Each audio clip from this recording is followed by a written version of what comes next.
Welcome to the Sportal TV Game of the Week. Brian Zwerner here with Andre Fluellen at beautiful Halford Stadium in DeKalb. And Andre, it is a balmy and windy 49-degree night here for Georgia for the last week of football. Yeah, it is a windy one tonight, so we're going to see a lot from both running games tonight. So I'm excited to see a good old-fashioned Georgia high school football game late in the season. It's going to be a heavyweight battle. Number 5, Tucker Tigers taking on the number 10, Stephenson, with the Region 4 6A championship on the line. Both these guys come in here undefeated in the region. The winner's going to get that critical 1 seed in the playoffs as they roll into the 6A playoffs starting next week. Yeah, it's going to be an exciting game tonight. You know, winner takes all, as the old cliche says.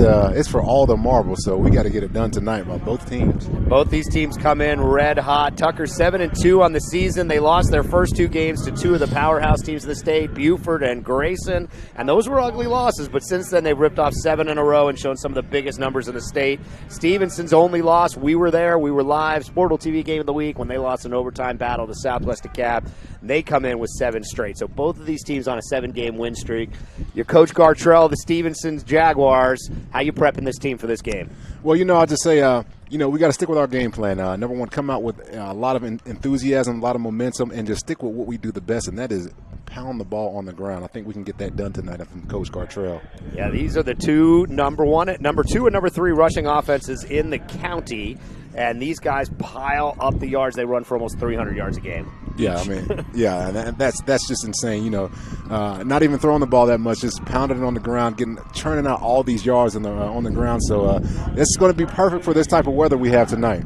Yeah, it's cold. It is windy. You're probably hearing some of that feedback coming through. Stevenson's led by running backs Ingram and Goff. We saw Goff out there. Little guy, shifty, slippery, and he looked like he had some jets. He's rushed for 668 yards and 7 TDs on the year. And their leading rusher, Ingram, number 6, he's got almost 600 yards, but 11 touchdowns on the year, and he's catching the ball almost 1,000 yards from scrimmage. Yeah, I'm telling you, they look like they can fly out there, and so that's what they're going to have to do tonight in order to have a chance to beat this tough Tucker defense.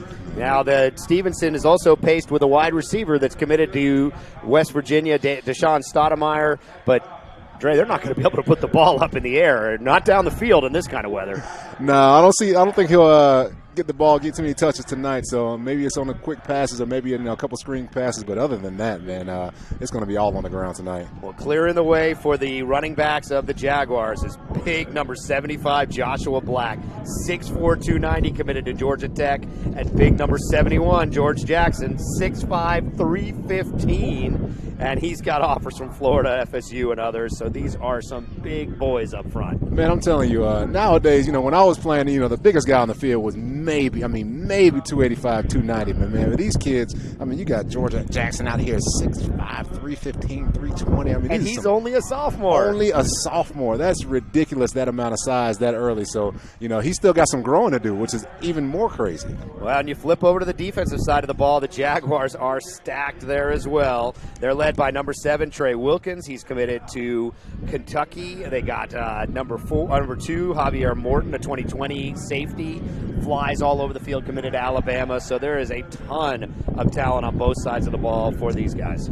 Yeah, just a lot of D1 talent on both sides of the ball, like you said. I saw Trey Wilkins out there before the game, and he's just an explosive-looking kid. I saw him just getting off the ball, really pursuing, even just in the warm-up. So I like what I saw out of him, just even in the pregame. Well, we flip over to the other side. The number 5 Tucker Tigers, they're 7-2. They're 6-0 on the region, 7 straight wins. And they run for 2,500 yards, number 2 in the county, 280 yards a game. So these guys can pile it up. And their defense looked like it gave up some points, but if you take away the Buford and Grayson game where they gave up 40 and 48 points, this is a stout defense led by number 1, Derek McClendon. You and I got to spend time with him in the studio. Came over to our Sportal Stars. He's going to your alma mater, Florida State. He's going to rip it up for the Seminoles next year, but he's got a little bit of work to do still. Yeah, he sure enough does. My man Derek McClendon out there, he's, first of all, just a fantastic young man, but I want to see him put together a complete game. I talked to him before the game. I said, look, I'm going to be up there I'm going to be watching you. So I need you to do something special for me tonight so I can go down there and tell the coaches that they have the real deal. He's got 8 sacks on the season, comes in number 4 in the county, behind some of those guys we saw last week. Joshua Tate, a total monster from Southwest DeKalb, won our Player of the Week, the first defensive player to do it. We'll see if McClendon can do that. And he's got another Florida State commit, wide receiver, and really more a cornerback, a junior, Isaiah Dunson, number 14. Plays both ways, their best lockdown corner. I'm not sure how much they're going to need him on the defensive side tonight. They throw him the ball a bit. He's got 263 yards receiving and 2 TDs, but another Florida State guy. Yeah, they know what they're doing down here at Tucker, man. Sending these guys down there to Florida State, getting coached by Willie Taggart down there. So, Florida State having a tough year this year. Hopefully they can get these guys over at Tucker to turn it around a little bit because we need some help. Well, the running backs is what makes this Tucker offense go. It's Harris and Huey, number 6 and number 5. They both have rushed for over 750 yards. Harris has got 7 touchdowns. Huey's got 9. And they're going to make a real tough night for the Stephenson defense. These guys got plenty of speed. Yeah, we saw Huey before the game, and just when we were looking at him, I just said, that is an explosive athlete right there. Just saw him, catching some passes and just coming out of his breaks. And, that kid can fly. So I'm excited to see him just blaze it up on this cold and windy night tonight. Not the kind of size up front. We've been told the top blockers to look for go 6'4", 260 and 6'3", 250. Pedestrian by the size standards of Stephenson. So the offensive line size is definitely going to the Jaguars tonight. Yeah, no doubt about it. And still big kids. You're talking about high schoolers that are 260 pounds, but that just pales in comparison to, big George Jackson at 315, 320. So, hopefully they can block some of these big Stephenson Jaguars linemen tonight. Well, this Tucker team's had a tremendous amount of playoff success under Coach Lamar. They lost in the championship game 2016. They lost last year, 2017, in the semifinals, and these guys are poised for another big playoff run. And they've got a lot to do here. They won state titles in 2011 and 2008 under Franklin Stevens, a longtime coach there. So it's a great matchup tonight. We've got about 8 minutes. It's senior night. We've been hearing introductions of the seniors on both sides of the squad. It's nice to see that out here. We are joined, as we always are, by Hot 107.9 and the Dirty Boys. They invaded the best games this season with their Friday Night Highlights High School Football Tour, powered by Sportal TV. For more information, visit hotspotatl.com. We were live just at this very same Holford Stadium last week as Southwest DeKalb edged Arabia Mountain by a score 20-19 to lock down the region title. We'll show you some highlights of that game. We'll take a quick break. We'll be back.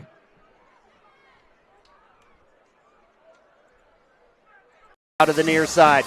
Williams looking that way, tries to find a man in the middle zone, and it's picked off. Going the other direction. Zach to the 30, to the 40, and that is a pick for Southwest DeKalb. Ryan White's turn, number 14. Last time we saw him, he was throwing the game-winning touchdown against Stephenson. He's going to go deep on the first play. He's got a man wide open, and that is a touchdown on the very first play. Brian Olmer burns him. In White, kicking right to left on the screen. Going to be fielded around the 10. Out to the 20, tries to make the cut.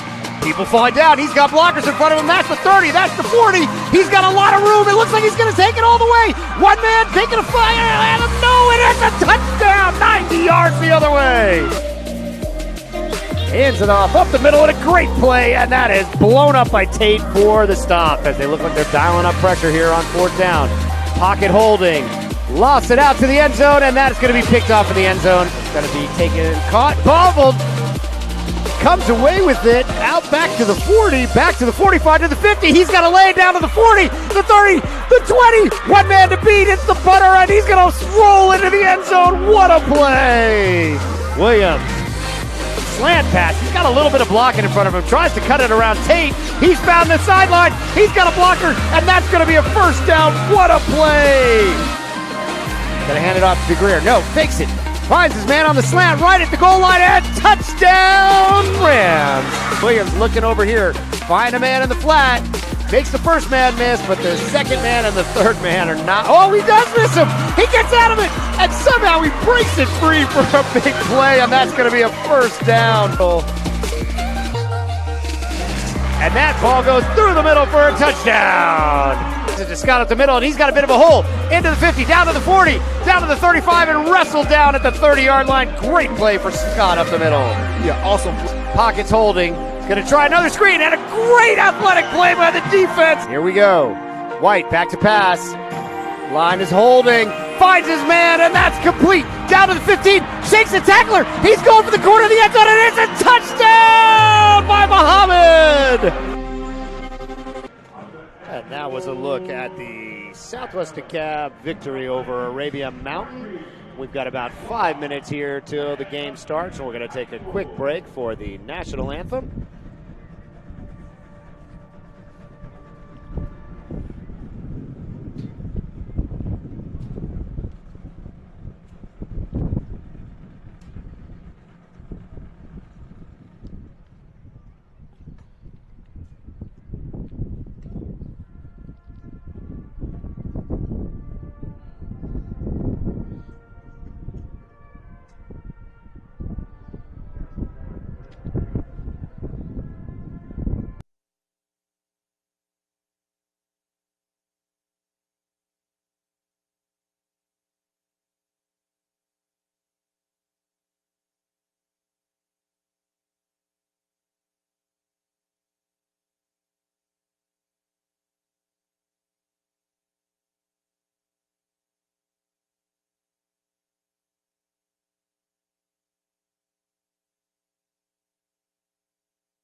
That was the national anthem played by the Stephenson Jaguars band. Andre, we get great bands here in DeKalb County. We saw Miller Grove before, and they were rocking the house. Yeah, sure enough. You know, these DeKalb County bands, like I said last week, man, playing up in Cartersville High School, we didn't get these types of bands up in Cartersville. You know, we got, just regular classic songs, but, man, you get these, hip-hop songs down here with these band directors. They do a great job. Sounds like, the historical black college bands down here, so it's always fun to hear them. Well, we were trying to figure out where the Tucker band is, and I think I see them. They are outside the gate, and they're going to make an entrance, I think, with the team.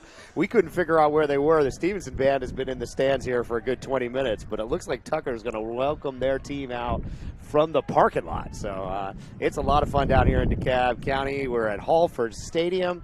Just about a minute left to go is senior night for the Stephenson Jaguars. And Tucker's had the best of this matchup. They've won the last 3 in a row and the last 2 in very convincing fashion. So, Coach Lamar's team, they come in with a lot of confidence against these Stephenson Jaguars. Yeah, Stephenson's they're going to try to get some get back this week. And, they want to get that victory against Tucker because Tucker has had the best of them in the last couple of years. So we'll see what each team comes out and does. But hopefully Tucker, got a lot of Florida State commits, so I know I can't be partial, but I'm pulling for Tucker on this one. Yeah, my broadcast partner here, Andre Flewelling, grew up in Cartersville High School, won himself a Georgia High School state championship as a freshman, played at Florida State, where we've got 2 commits on the field tonight, Derek McClendon and Isaiah Dunson, and then played in the NFL mostly with Detroit Lions. So you're used to this cold weather, not from your indoor playing days at Detroit, but some of the crazy games up there in Green Bay at least, Chicago and such. Yeah, for sure, especially up in Green Bay, up in that darn tundra up there, it's negative 20 degrees, and that's not even with the wind chill. So it was always fun playing in those games, but, rather be down here in Georgia playing some good old football. Well, it's plenty cold, about 49 degrees, and there is whipping wind. You may hear it coming through the headsets behind us. We try to find a less windy spot, but that doesn't exist on a night like tonight. Beautiful night for football, nice crisp autumn night. The clock's about to hit 0. Got the Stephenson Jaguars in the black with the blue helmets. Tucker looking like your Florida State Seminoles out there in the all-whites with the gold helmets and the red trim. So here comes the Jaguars coming through the banner shortly here on senior night. Should be a big one. The winner will take the Region 4 6A championship and all the momentum going into the playoffs. How important is it to get a win right before the playoffs start? It's vital. It's just coming in with the confidence, especially playing a big game like this. Two teams have had 7-game winning streaks like that. So coming in, getting a big win over a rival, it just builds the confidence going again. You get that home field advantage, you get that home team, so you can come in and just and set the tone for the playoffs. Yeah, big night tonight here in DeKalb County. Winner will go home with the region title. It should be a great game from Hallford Stadium. And we are excited to have 680 The Fan and SportsX as our sports radio partner for the football season. They'll be live for the GHSA Championship games December 7th and the 8th. You can listen to SportsX on your radio, 106.3 FM, 1230 AM, or SportsX and 680 The Fan mobile apps. We're in the building with 680 The Fan, and they're having their 25th anniversary party tomorrow night. So if you're over by Battery Park, we're hearing there's free booze and food for the kids out there. Not the booze part, but 680 The Fan, their 25th anniversary, we celebrate that with those guys. Congratulations to them. About to get underway here. Stephenson has busted through their banner, but didn't go very far. Looks like they're posing for a picture down there. Yeah, I think the banner actually broke in the wind, so they just have a sense of what we'll be dealing with all night long. Hope you're. It's going to be a fun one here. Tonight's game is brought to you by Sportle TV. Sportle TV YouTube channel has the best live broadcasts, highlights, and features on high school sports. Subscribe now to Sportle TV on YouTube. And there they are. That's the Tucker Band. They're making their way in. They're in the maroon and gold. You got your Florida State colors, and they're making a grand entrance from the parking lot. They waited right till the clocks hit zeros in the pregame. Yeah, they're trying to take the stage from the football team. It looks like come out from the parking lot, with the procession in, coming in with the drums. So look like the Florida State marching 100 for sure. The players are down on the field. Captains are out there for the coin toss. We're waiting on some kind of announcement from the booth to see if we can figure out who's going to be kicking and receiving. Still waiting to see what they do down there. We will have our man Chuck Jones down on the sideline reporting with us this week again. We missed Chuck the last couple of weeks, so he'll be feeding us nuggets from the sideline as we get them. We will let you know. Let's see. Looks like the coin toss is going up and down. And let's see. It's going to be Stephenson making the call. And it looks like Tucker won the toss and is going to defer, so it should be Stephenson coming out with the ball first. Yeah, so I went down in Florida State history as having one of the worst records for the coin flip. Is that right? Yeah, to the point where you have a strategy? Tails never fails. I always said tails never fail. So after I went 4 straight losses with tails never fails, of course I said, okay, I got to switch it up to heads this time. And of course I went 2 straight losses with heads. Went back to tails, and the coaches said, you cannot call it anymore. You like we see this type of move a lot, especially on a night like tonight, deferring, put the defense out on the field for the Tigers, let them try to set the tone? Yeah, I'm always a deferrer. If I win the toss, I got to defer. Let defense set the tone. Usually ends up working out, like getting the ball at halftime as well. So you try to get that score right before halftime, then get the ball back at halftime. So, and then we got Tucker that just broke through the banner right there, coming out looking like the Seminoles. I love it. White uniforms, gold helmets out there, looking fantastic. It's going to be a big night here in Region 4 6A football, Georgia High School. We are about to be underway. It's going to be Tucker in the white, Stephenson in the black with the blue helmets, and it's going to be a big night. The crowd is building up here, Hallford Stadium in DeKalb, and we are excited to be here. Brian Zorner here with Andre Fluellen. And it's going to be a big night for football. So the Jaguars offense comes out to start. It's going to be number 15, JoJo Jackson, at the quarterback position. And behind him, we'll be looking for a heavy dose of number 6, Ingram, and number 10, Goff. Those are going to be the key running backs. DeAndre Jackson, number 5, out for the game. We saw him in street clothes. And then we've been seeing a little bit of running out of Javier Moore, number 25, listed as kind of a slot back, but he's been running the football a little bit, and another speedy guy for the Jaguars. So going to be a big night. Going to need a big night from these defensive ends, keeping everything funneled into the middle of the field and let their linebackers clean up behind them. Yeah, for sure. Yeah, the Jags got a lot of speed out there, so it's going to be tough sledding for the Tucker Tigers defense out there. So, and so we'll see. Like you said, make sure these defensive ends set strong edges. Don't let these guys, get these clear lanes outside to be able to hit these corners, because if they hit these corners, man, they can fly. Yeah, both of these teams putting up over 35 points a game. So a lot of pyrotechnics on offense, mostly from the ground game, not the air pyrotechnics. So we'll see what they do. It's been a nice long introduction. Now, you told me when you played up in these cold weather games, defensive linemen weren't allowed to wear sleeves, right? You had to go with the bare sleeves, the bare arms. No, I can't wear sleeves now. That's just one of the rules. So even when we were playing up in Green Bay, when it's the last game of the season, which they always schedule out there for whatever reason, can't wear sleeves. You can wear gloves. That's okay. And they'll let you get by with the little the toboggan thing under your helmet. But other than that, man, no sleeves, man. You got to tough it out. Yeah, this is Georgia boys here, yourself as well. But tonight, 49 degrees and windy as could be down here. Tucker's going to kick off. Looks like the Stephenson's going to have 3 guys back around the 10-yard line, and they got plenty of speed back there. Looks like number 10 Goff in the middle, getting ready to receive this kickoff. We'll see if the Tucker Tigers choose to bomb it away. Most of these games you and I have been doing, they've been kind of just squibbing it or popping it up in the air. Nobody's wanted to see these big kick returns. I'll probably expect the same thing tonight with all this wind and out here. So we'll see if they kick it away. But if I'm the coach, I'll keep it on the ground. All right, here we go. We are about to go now. Opening kickoff is away, and it's high kick, going to be fielded around the 15-yard line. Ball bouncing around, and he takes a big stick. Woo-wee. He tried to get that thing up and run it, didn't he? Yeah, he did, and he didn't. I mean, I'm telling you, that guy came down there and met him head on. Great tackle, big play right at the 15-yard line.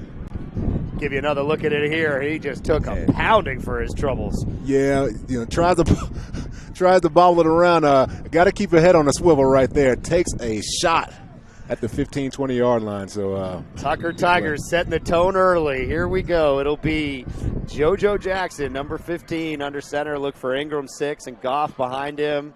And it looks like we'll see who else they're going to roll out there in the backfield, because this is going to be a running night with the wind whipping around, running kind of a tight formation, quarterback with 2 backs behind him. First play is going to be a handoff right up the middle, and he's got some running room out to about the 25-yard line, and that's a first down, and that's going to be Ingram with the first down.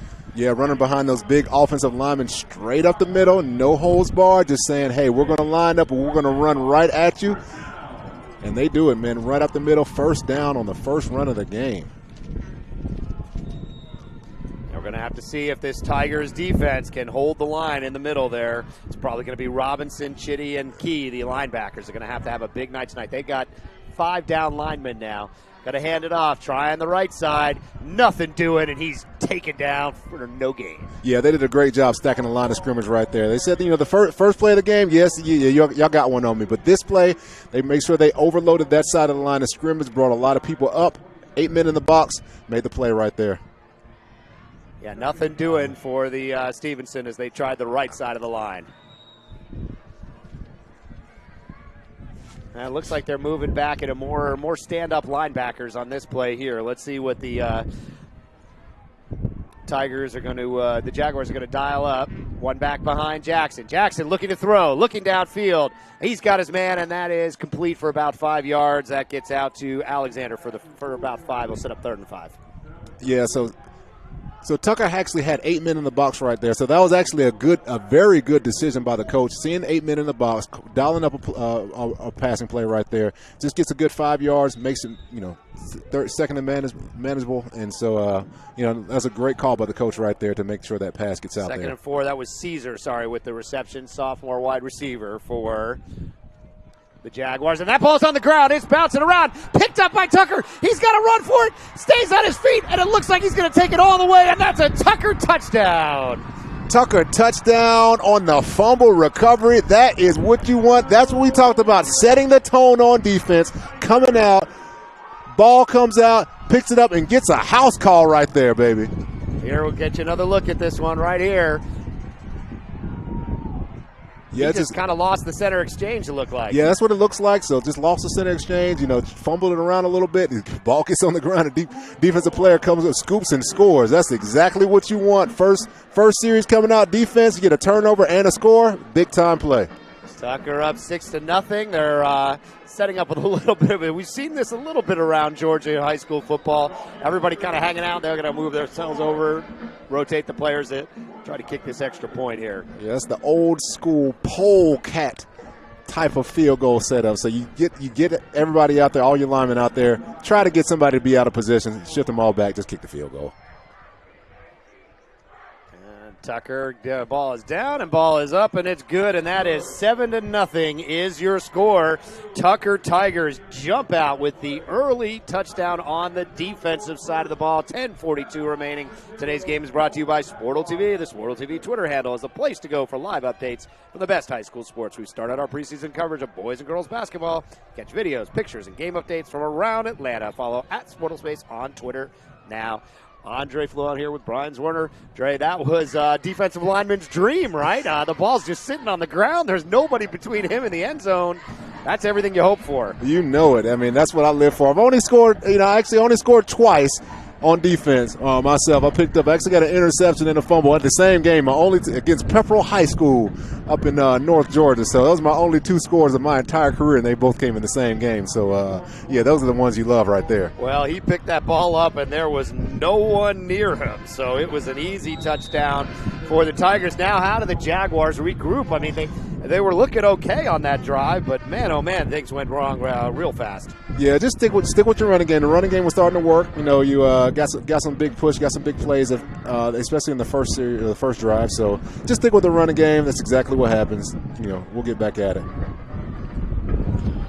And that one went out of bounds. So it's going to give a good field position for the Jaguars to get started here. Yeah, and that is such a mistake by that young man right there, because that ball was clearly going out of bounds. So one of the rules is, for all you football fanatics, and the rules changes. So if the receiver has 1 foot out of bounds and 1 foot in bounds, and he touches the ball, it is actually a illegal formation or a penalty on the kicking team. So that's all he has to do: have 1 foot out of bounds, declare himself out of bounds. The ball touches him. That is a flag. They get it at the 35-yard line. So instead, they will start all the way back at the 9. So the Jaguars digging themselves a hole to start this game. Down 7-0. We had a defensive score. Ball was dropped onto the turf and picked up and taken back. I mean, it's a cold and a night, but nothing to really make trouble there. Run up the middle's going nowhere. Not terribly wet. We walked the field earlier. Rained here in Atlanta in the morning, but it's been pretty clean since. Yeah, so good definite play by the defensive line right there. So what they're doing is they're using their hands. Now, Stephenson has these big offensive linemen. So what you have to do is you have to use your hands to keep them off your body, because they get in your body, they get in your chest. You're getting driven 5, 10, 15 yards down the line of scrimmage. So did a great job using their hands, able to shed the blockers and make the play. So great job of the defensive front right there. Yeah, Tucker's really moving people around out there in the formation, too. They've got 6 down linemen now. Trying the right side again. He finds a hole and taken down by the shoestrings after a nice 15-yard run. Yeah, man, that could have been a breakout run right there. Gets tackled by his shoestring. I'm telling you, the last actual thing that can be tackled gets it by the ankles that you see on the replay right here. So skates through, man. If he could have stayed on his feet, man, that's elite. He has all green grass in front of him, so great run right there. That was number 25, Moore, kind of been getting work later in the season, but he's been productive and has averaged very high numbers on yards per carry. Going right up the middle and pushing forward is number 4, and he's gone pretty close to a first down there for the Jaguars. Yeah, they give him the first down right there. So they go in this hurry-up offense, and the one thing about a hurry-up offense, especially against these big offensive linemen like this, if they can get it going, it is really hard to stop, because, man, these offensive linemen, these running backs get this rhythm. They get in that hurry-up offense. You can't really get set, and these offensive linemen can tee off on you, and these running backs will find these holes. And that looked like Goff, I believe, number 4 tonight. He wears a couple different jersey numbers, keeps us off balance there. It's going to be a rollout. QB keeper Jackson's firing into heavy coverage, and that is way out of bounds. That play was going nowhere. A little bit too fancy for their own good on that one. Yeah, it really was. But great job of just not trying to do too much, not trying to make a huge play, but just throwing the ball out of bounds. let's live to fight the next down. So that was actually a heads-up smart play right there. Yeah, and you got big number 1, Derek McClendon, on the left side of the defense, the right side of the offense. So rolling out away from him, probably a pretty good idea, right, Trey? Yeah, pretty smart right there. They don't want to take any unnecessary shots because big Derek McClendon is out there, as he talked about playing Jumanji out there rushing. Yeah. Got to try the middle again, and a nice play. Oh, no, stays on his feet. Goff manages to fall forward. He's going to be right close to the first down marker again. Going to see what the call is on the field. Offense is now looks like they're going to set up about third and about maybe a foot. Yeah, Goff with a physical run right there. I mean, they are really running between the tackles. They found what they wanted in the middle of this defense. So, the Tucker Tigers have to really shore up. Just bring 8 men in the box and try to stop this offensive rushing attack. Going to try the middle again, and there's a great play by the defense. That was big number 44 for the Tigers, flying in there. Lucas Chitty, their leading tackler, made the play. Yeah, and we have some laundry on the field right there, and I know that is definitely a personal foul. Chitty, number 44? No, number 10, Thomas Robinson, looked like he came in and actually looked like he threw a punch. I don't know if he did or not. That's what it looked like from up here. But I'm sure that's a personal foul out there, late hit, because that was a great play by the defense, unnecessary. Sure enough, personal foul going against the Tigers, and that's a heartbreaker because he had him stopped. Chitty came in, made a great individual effort, blew that play up, and then the silly personal foul is going to give the first down to the Jaguars, keep their drive alive. Yeah, and if the Tigers want to go far, in the playoffs, like, you can't have these penalties like this. These penalties that are after the balls, after the snap, after the play is dead, those are the ones that really hurt you, and those are the ones that can actually take away from what you can do defensively, offensively, even as a team. First down from the 36. Going to be a handoff up the middle, and that play is snuffed out and dead. Yeah, Thomas Robinson redeemed himself, trying to make a play. He knows he messed up. He knows he messed up the last play, so came down the line of scrimmage, made a play, and for no gain. So good play by him. Way to get it back a little bit. Second down and 10. Clock approaching 8 minutes and 15 seconds. This game was third play of the game. Picked up defensive touchdown. Fumble was by the Jaguars, run back in, but it's been a nice drive aided by this personal foul. Second down and 10. Going to try the left side. Goff skirting through it. He's got a first down and a little bit more. So what the Tigers are doing is they understand that they've been getting hit in the middle of their defense, right? So what they do is they try to bring a linebacker to blitz off that left side of the line of scrimmage, but he blitzes one gap too far to the left, right? So what happened is the running back makes the cut, goes over to their left side or, the defensive right side of the line of scrimmage and able to evade that blitzer. And so once that blitzer's not there, it's just free range. First down and no! Whoa! And that one is blown up behind the line of scrimmage. That blitz, he found the right hole. He sure enough did. Came through clean and got a phenomenal hit in the backfield. Big time play. That's a tempo setter right there. Well, Tucker is they're selling out in every way here. They are coming after him through every hole, blitz in every gap. And when it works, Trey. But it is a risky way to play this team because they got a lot of home run hitters on the Jaguars. Yeah, sure enough. So, they have to be careful with that. Like you said, it works, but yeah, that's a dangerous way to live. Going to take it off the right side. Tries to cut back, and he gets hit from behind and down after about 2 yards. Going to set up third and about 8 as we approach 7 minutes in this first quarter here. Yeah, it looks like the Tigers are starting to find their groove in terms of, where to bring their blitzers, how to bring their blitzers, because it is it's a chess match. It really is. Knowing when to blitz, knowing where to blitz, knowing how to blitz, knowing who to blitz. These things really, because if you blitz the wrong person, it can really leave you wide open. So they're really finding their groove on these blitzes. So let's see if the Jaguars can make some adjustments and still, because there is a lot of opportunity with all these blitzers coming. Big third down. It looks like Jackson's going to be in the shotgun. He's got 2 receivers split to the near side. Let's see if he goes to the air on third down. Rolling out. No, it's handed off up the middle and nobody saw it. He's going to roll in for an easy touchdown. And that is 6 for the Jaguars.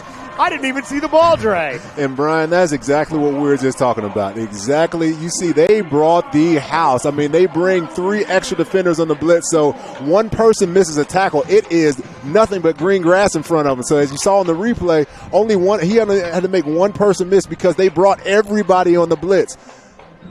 Fantastic play. Gets through unscathed. We got a ball game coming up already. Oh, yeah. Jaguars touchdown. That was Goff. He's already gone for close to 60 yards on the night. He is running the ball well right up the gut. 6:13 remaining. At this 7-6. Missed the extra point conversion there while we were looking at the replay. So 7-6 is your score here from Halford Stadium. Stevenson's going to kick off, and if you're Coach Gartrell there for the Jaguars, you got to feel real good about the way that drive worked. I mean, they just blew it right down Tucker's throat. Oh, no doubt about it. I mean, they came out there and executed their game plan perfectly. They found what they wanted, running in the middle of the defense. So Tucker made some adjustments. So what did Stephenson do? They made some adjustments themselves. So they started running some more stretch plays, able to get some more room on the edge of the defense, and they saw Tucker bringing all these blitzes. They say, okay, we're going to stick with what we're doing, and we're going to find some green grass, because all it takes is us making one person miss, and then you get a 15, 20-yard touchdown, just like the Jaguars did. Great drive by them. Jaguars kicking off left to right. They're going to punt this thing into play. Let's see if Tucker, on their first offensive possession, can make something happen. Feels it at the 10. Finds a hole at the 20. Finds another hole at the 30. Cuts it back. Outside the 40, down to the 45, and finally ridden down at the 45-yard line. A big return for Tucker to set up the offense. Yeah, huge return right there. I mean, the way they set up that return right there, they have 1, 2, 3, 4, a five-man wall in front of them. Old school wedge setup right there. He finds a lane, gets a great return right there. That's exactly what they needed. Tucker getting their first opportunity. We're going to see QB number 2, Ford, and it's going to be Harris and Huey running the football, number 6 and number 5, and it's going to be a little bit of that kind of thunder and lightning thing. Huey, the small, quick back. Harris, the pounding back. And Tucker, they're running kind of like a wing-looking offense here. They got a real tight formation, and it's offsides to start the game. Yeah, we got a false start right there. Offensive lineman trying to get, these guys aren't as big as these other guys out there, so trying to get a little extra start right there, get a jump on the snap, but can't do that as an offensive lineman. Even though I used to jump the snap all the time as a defensive lineman. Absolutely, a lot of substitutions we just saw. So whatever they were trying to dial up on that play, it might have been something special to start the game. But we're seeing, I saw 3 guys shuttle in and out. They didn't even get the playoff. So that's going to set up 1st and 15. 6:02 remaining. Tucker holding on to this 7-6 lead. They scored on a fumble return by the defense, and then we had a long touchdown run by the Jags. So reverse coming to our near side here. Tries to cut back up the middle. Defensive pursuit's there, and he's going down. He'll get back around the original line of scrimmage. Yeah, Brian, like you said, great pursuit right there. Looks like he actually had an opportunity, but the pursuit was there. He was able to cut back right into a Jaguar defender. They make a play right there. So as you can see in the replay, tries to stretch the field, tries to come back with the trick play with the reverse, but they were able to bottle it up right there. Yeah, when we saw this Jaguars team week 2, Wilkins, number 7, Javier Morton, number 2, they were flying to the ball. Expect that a lot. They moved a lot of different movement around. He's going to hand it off the left side. Fighting for some yards, and that's going to get you about 5. But the ball's on the ground. Stevenson's picked it up. They're going to call him down, but let's see what the call is. Stevenson's got the ball in their hand. And it's going to be Stephenson ball. Look like number 2, Javier Morton. We just talked about him, Dre, and he picks this fumble up. Yeah, just talked about Javier Morton right there. As you can see on the replay, has a fantastic run right there, but man, at the very end, punches the ball out. I thought looked like he was almost down, but able to punch the ball out, get on the ball. Jaguars get the recovery right there. Javier Morton, a 2020 safety, committed to University of Alabama. We can see right why on the second defensive play of the game. He makes a big impact, and this is a huge momentum shift. Stephenson has just grinded out a nice long drive, and they'll get the ball back right here with 5:14 remaining in the first. And another offsides call. Yeah, again, I think these bands are a little too loud tonight, so these offensive linemen can't hear the snap count or something. So, another false start out there. That's not what you want coming out of a big play, big fumble recovery, and back you up 5 yards. So they got to make that up now. You got to believe the Jaguars are just going to keep feeding Goff until the Tigers show they can stop him, don't you think, at this point? Yeah, they have to. So, the Tigers are going to have to find out what they can do because you can't bring these blitzes every time because, as you see, it just leaves you wide open. So they're going to have to make some adjustments as well. Yeah, cold and windy night. I do not think we'll see much throwing the football. Jackson under center. He's got two backs behind him. Hands it off to Goff off the left side, trying to get down there, and that play is blown up. That looked like number one. McClendon got all the way over from the left end to the right to blow that play off. Yeah, he did. He showed some great speed right there to come all the way from the left side and make the play on the right side of the line of scrimmage or the offensive left side of the line of scrimmage. So great speed by him. That's you see why he's a Florida State commit because he is coming off that edge blazing. That's going to set up second and call it 13. Got it back about 2 yards from the false start penalty. Tonight is not the kind of night you want to be behind and down in distance. Throwing the ball, it is whipping through wind. We feel it up here at the top of the stands. Jackson's going to take the ball under center at 2nd and 13. Hands it off up the middle, and he'll scamper forward. Looks like Goff will fall forward for about 5 on that one. Yeah, just able to just push the ball up the middle, try to get into 3rd and manageable. It's a windy night out here, but they're going to try to have to throw something about 3rd and 7 right here. Probably try to get something downfield or a safe pass like a screen or something like that where you don't have to get any air under the ball and get a safe short pass. So we'll see what they do. Okay, 3rd down and about 7. Critical moment here for the Jaguars just inside the 50 with just under 4 minutes remaining here in this first quarter. Jackson in the shotgun, going to hand it off up the middle. He's got a lane, trying to fall forward, and I think he's going to be close, but that ball's on the ground. Tucker saying they got it. Let's see what the referees have to say. Yeah, let's see what they say. Looks like they're going to call him down. Yeah, they're going to say he's down right short of the first down marker. Call it about a yard to go. Yeah, from the replay, it looks like he was down right there. So good call by the referee right there. Now this ball, I think it's just the hands are got to be cold out there. I feel it up here with no gloves. I'm sure they're feeling it down there. It is a cold night for Georgia. If you're watching this from another part of the country, you're probably laughing at us calling it a cold night at 49 degrees and windy. But where we live here in Atlanta, this is a cold night for football. 4th and 2, the offense is staying on the field, approaching 3 minutes to go. Big play here. Jackson's under center. Going to hand it off up the middle. Bursting through the middle. One man to beat. Down to the 20, down to the 10, and he's going to burst in for the touchdown. That's Ingram with the big TD on 4th and 2. That is not what you expect on 4th and 2. A home run hit like that straight up the middle. They're just trying to get the first down, much less a touchdown. So let's look at the replay. Comes through untouched. Nobody touches him until he barely almost gets into the end zone. So big time play. Stephenson finding success in the middle of this Tucker Tigers defense. Tucker has to shore some things up quickly or this game is going to get out of hand.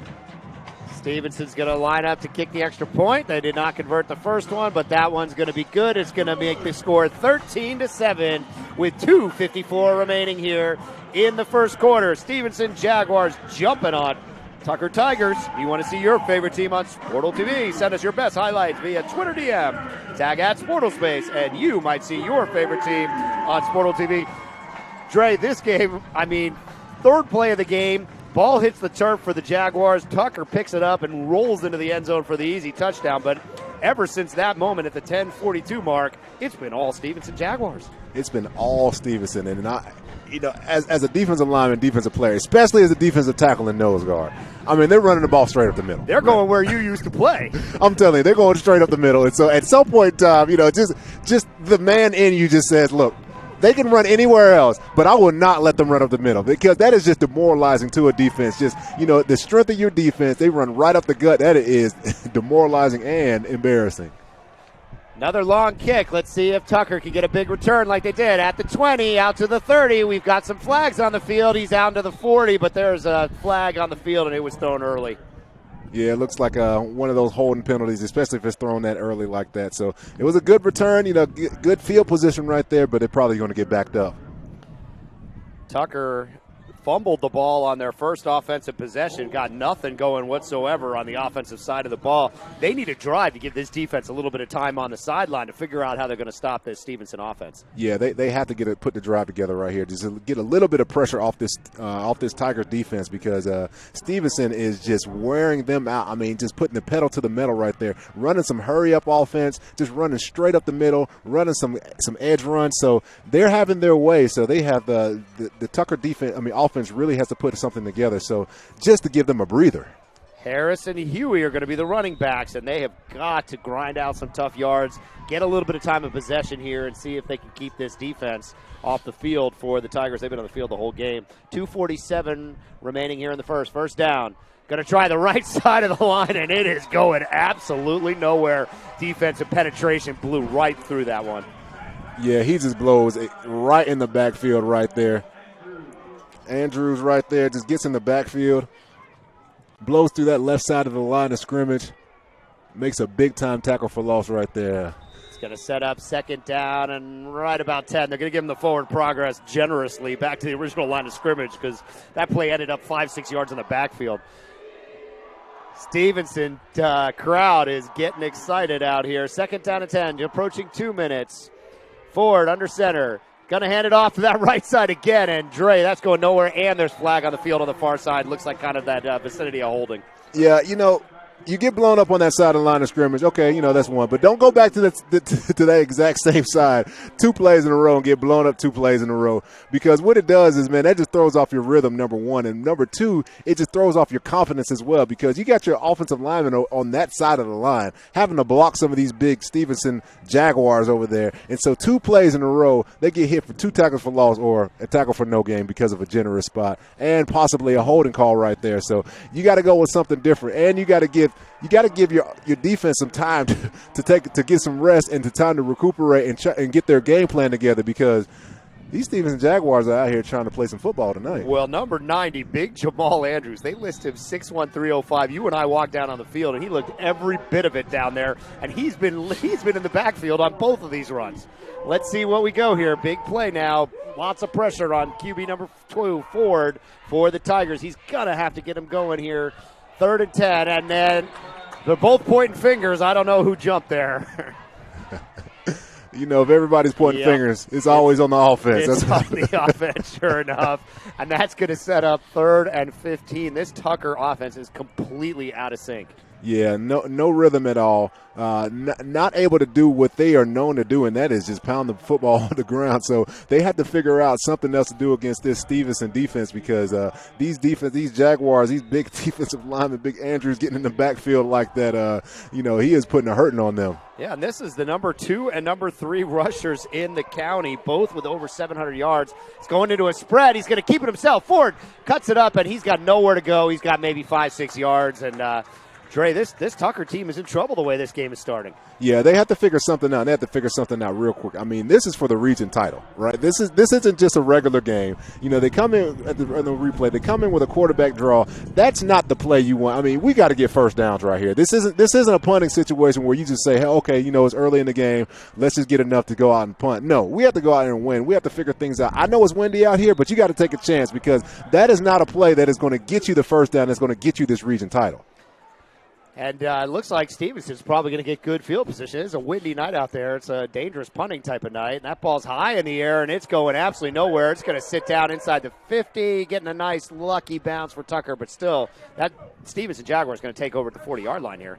Yeah, that was a very, very lucky bounce for him, because that punt didn't look like it was going much of anywhere at all. But that's just what I was talking about before. You got to take your chances on nights like this. This is late in the season. This is for the region title. You got to get in the air. I know that's not your strength, but you got to at least try. 51 seconds remaining here in this first quarter. We are excited to partner this entire season with Hot 107.9 and the Dirty Boys. They invaded the best games this season with their Friday Night Highlights High School Football Tour, powered by Sportal TV. For more information, visit hotspotatl.com. Stephenson Jaguars taking back over on offense. 51 seconds left in the first. From the 40, running up the middle, and he got about 4 or 5 yards.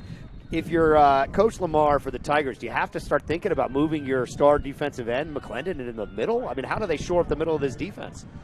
I think what they do is they need to start implementing some more line stunts, right? So what they do is you cross a nose guard over the center's face and then replace them with either another lineman or a linebacker to fill up. So that's what you do. That's how you bring an extra person without actually bringing a blitz, because bringing a blitz leaves you susceptible to running lanes, but bringing line stunts, it confuses the offensive line and gives you opportunities. Second down at about 6. Going to try the right side of the line, and he falls forward for about 2 or 3 yards. Going to set up about 3rd and 3. Still kind of manageable for the offense here. Yeah, so the Tigers doing a better job right there.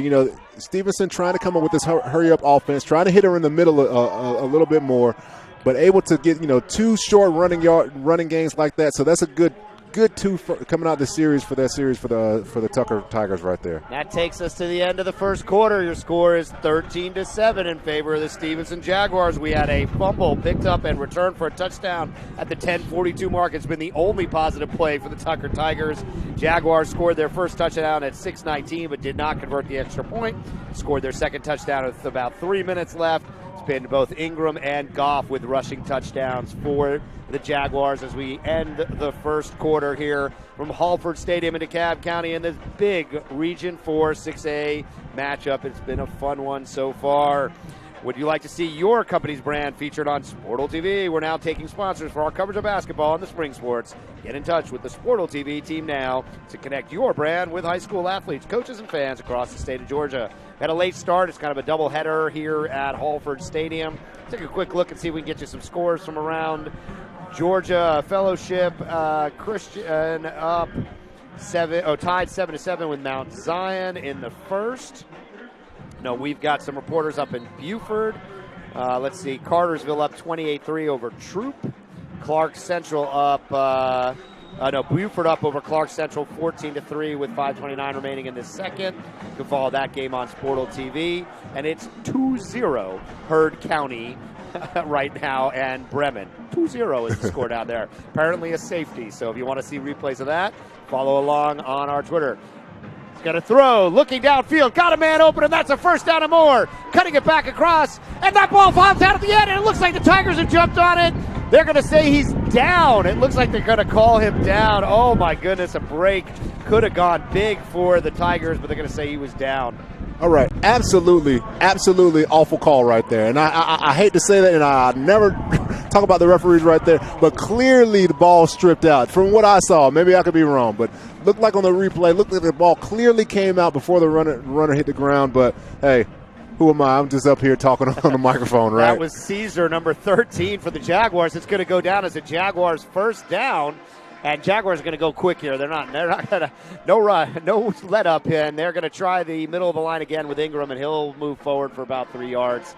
No replay in high school football, so no worries. But Jaguars like to keep the foot on the gas out here. Yeah, they're trying to keep this momentum going, especially after a big play like that, even though, I thought it was a questionable call. But, Tucker actually doing a better job against the run and up the middle of the field. So, they gave a big play on the passing right there. I'll take that, right? I'll take a big passing play because that's not what Stephenson is known for. So let him hit you with a pass every now and then. That's fine. But just, keep shoring up the middle of your defense, what they're doing. Second down and about 7 from the 32.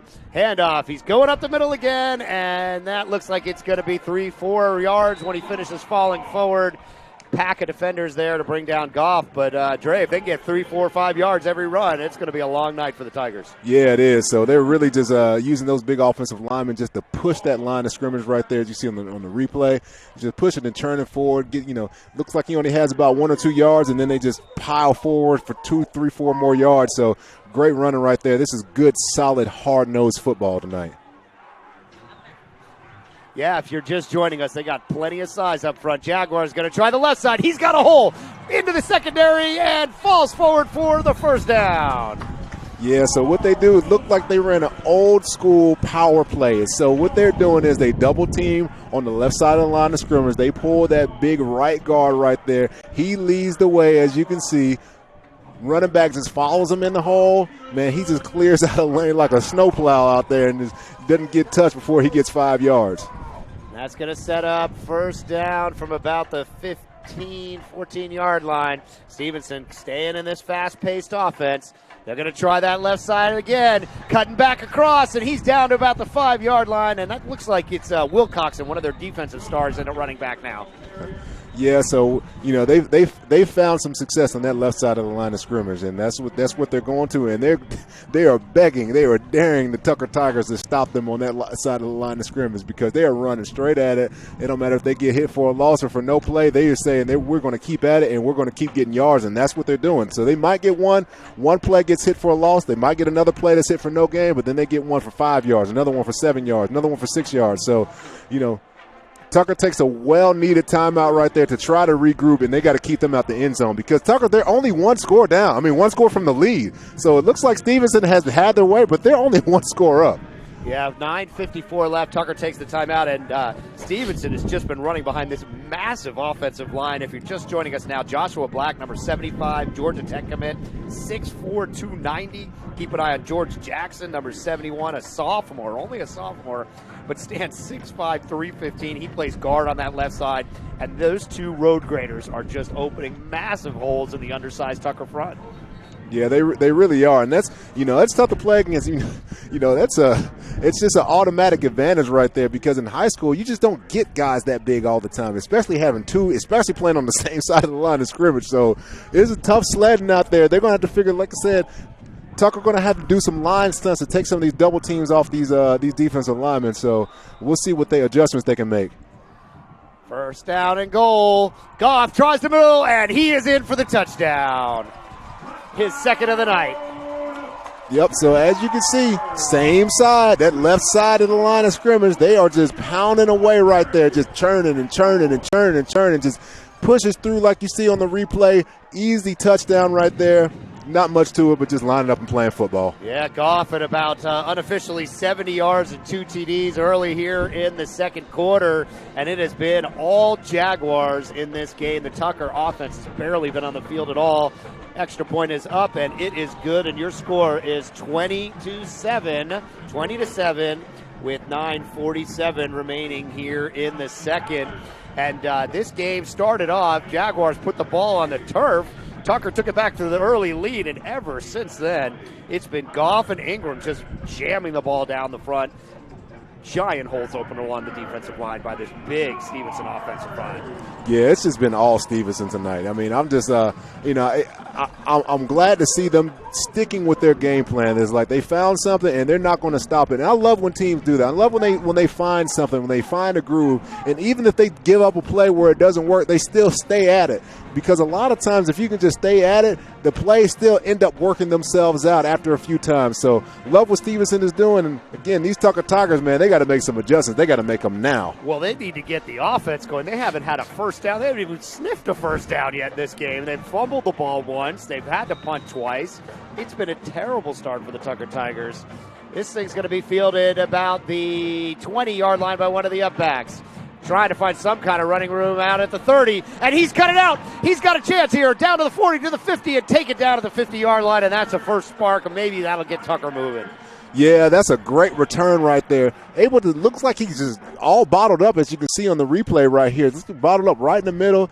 One of the Stephenson defenders gets his back turned, and so what that does is he has his back to the runner right there, and the runner's able to just run right around him and hit the sideline. So fantastic return right there.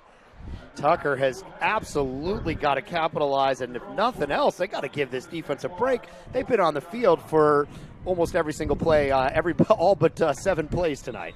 So it has been all Stephenson, and keep an eye on number 90 down there. He has been destroying these running plays.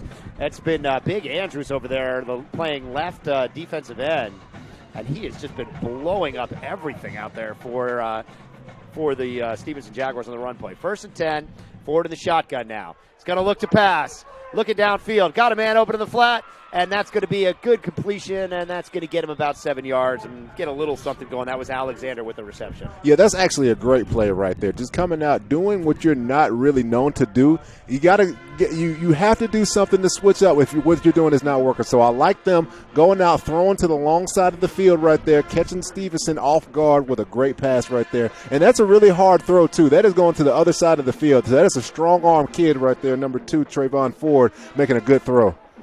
Ford finds his, they got a funky backfield going. A lot of guys back there. A little misdirection. Finds the outside. First down and more. Got to block it downfield, but there's a flag on the play, and it's going to be called back. That's going to be a holding call for sure. Yeah, that's going to be a holding call on number 11, Miles Bowens right there. And to be honest, the hold wasn't even necessary. I mean, he's downfield. He actually had a great block right there, but it looks like he just grabbed hold of him, gets the defender turned around. Could have let him go because that would have easily been a 15-yard run right there. So negates a really good run, but still a good run nonetheless. Yeah, we saw it clear as day. Bowens was tangled up with the corner over there and probably didn't need it. It looked like they were going to be able to – they had easily the first down by the time that hold came to play.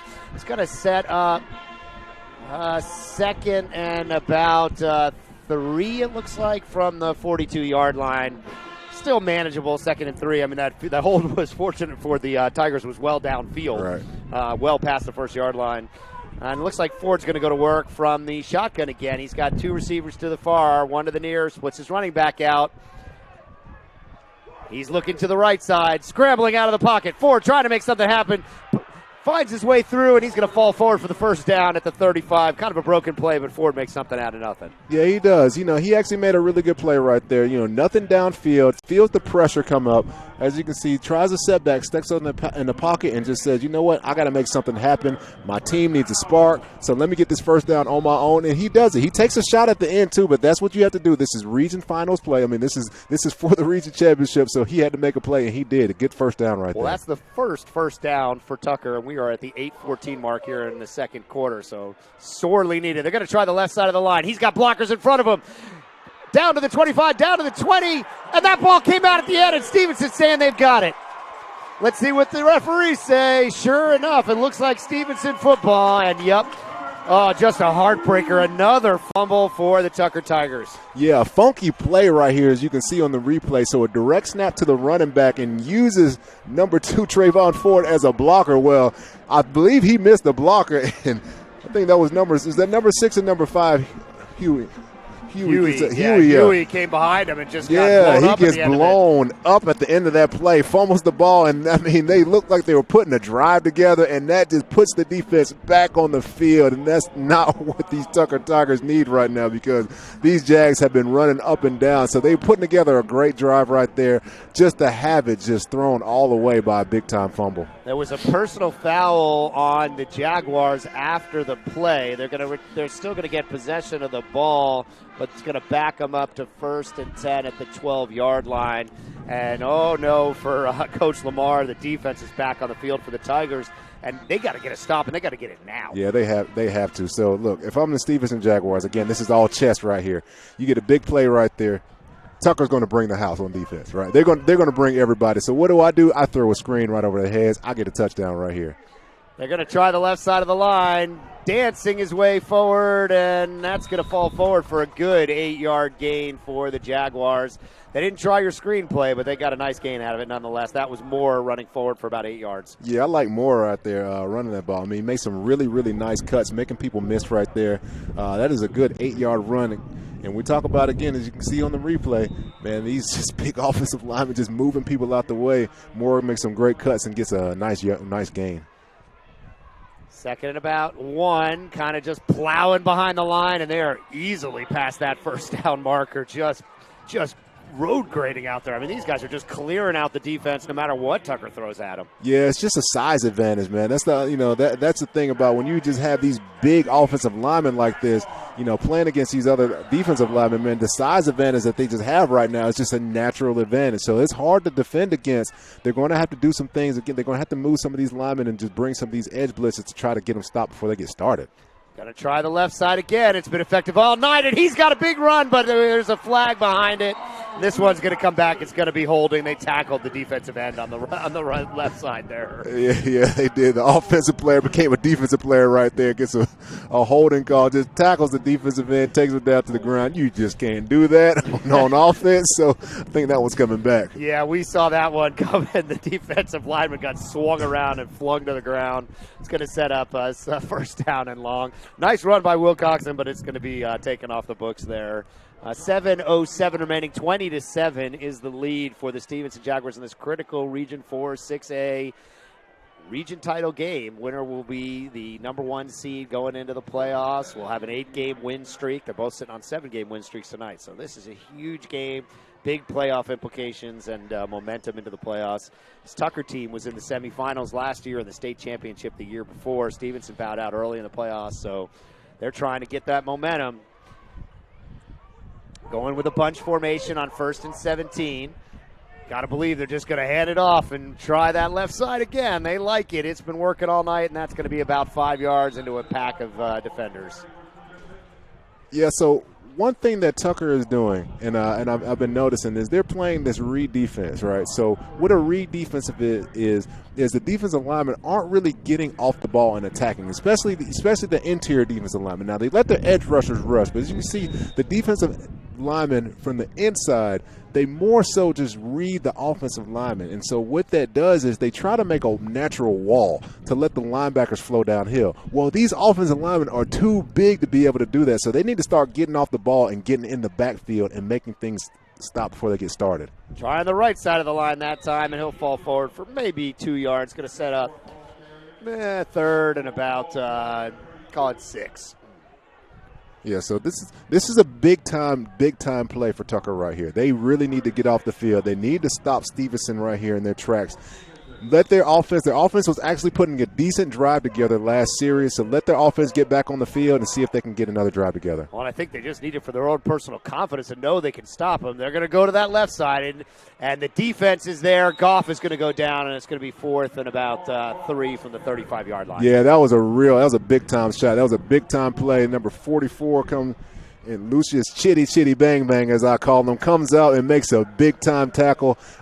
That is what the Tucker Tigers needed to get back in this game because, look, it's still an early game. There's still 2 scores down. They can still come back, and this game is far from over, so that was a big play. Well, and Tucker had their offense moving, was converting first downs, and they had their 2nd fumble of the night early in this game to break the momentum. Let's see if they can get something going. Just under 5 minutes remaining. High snap. Block is there, and they got their hands on it.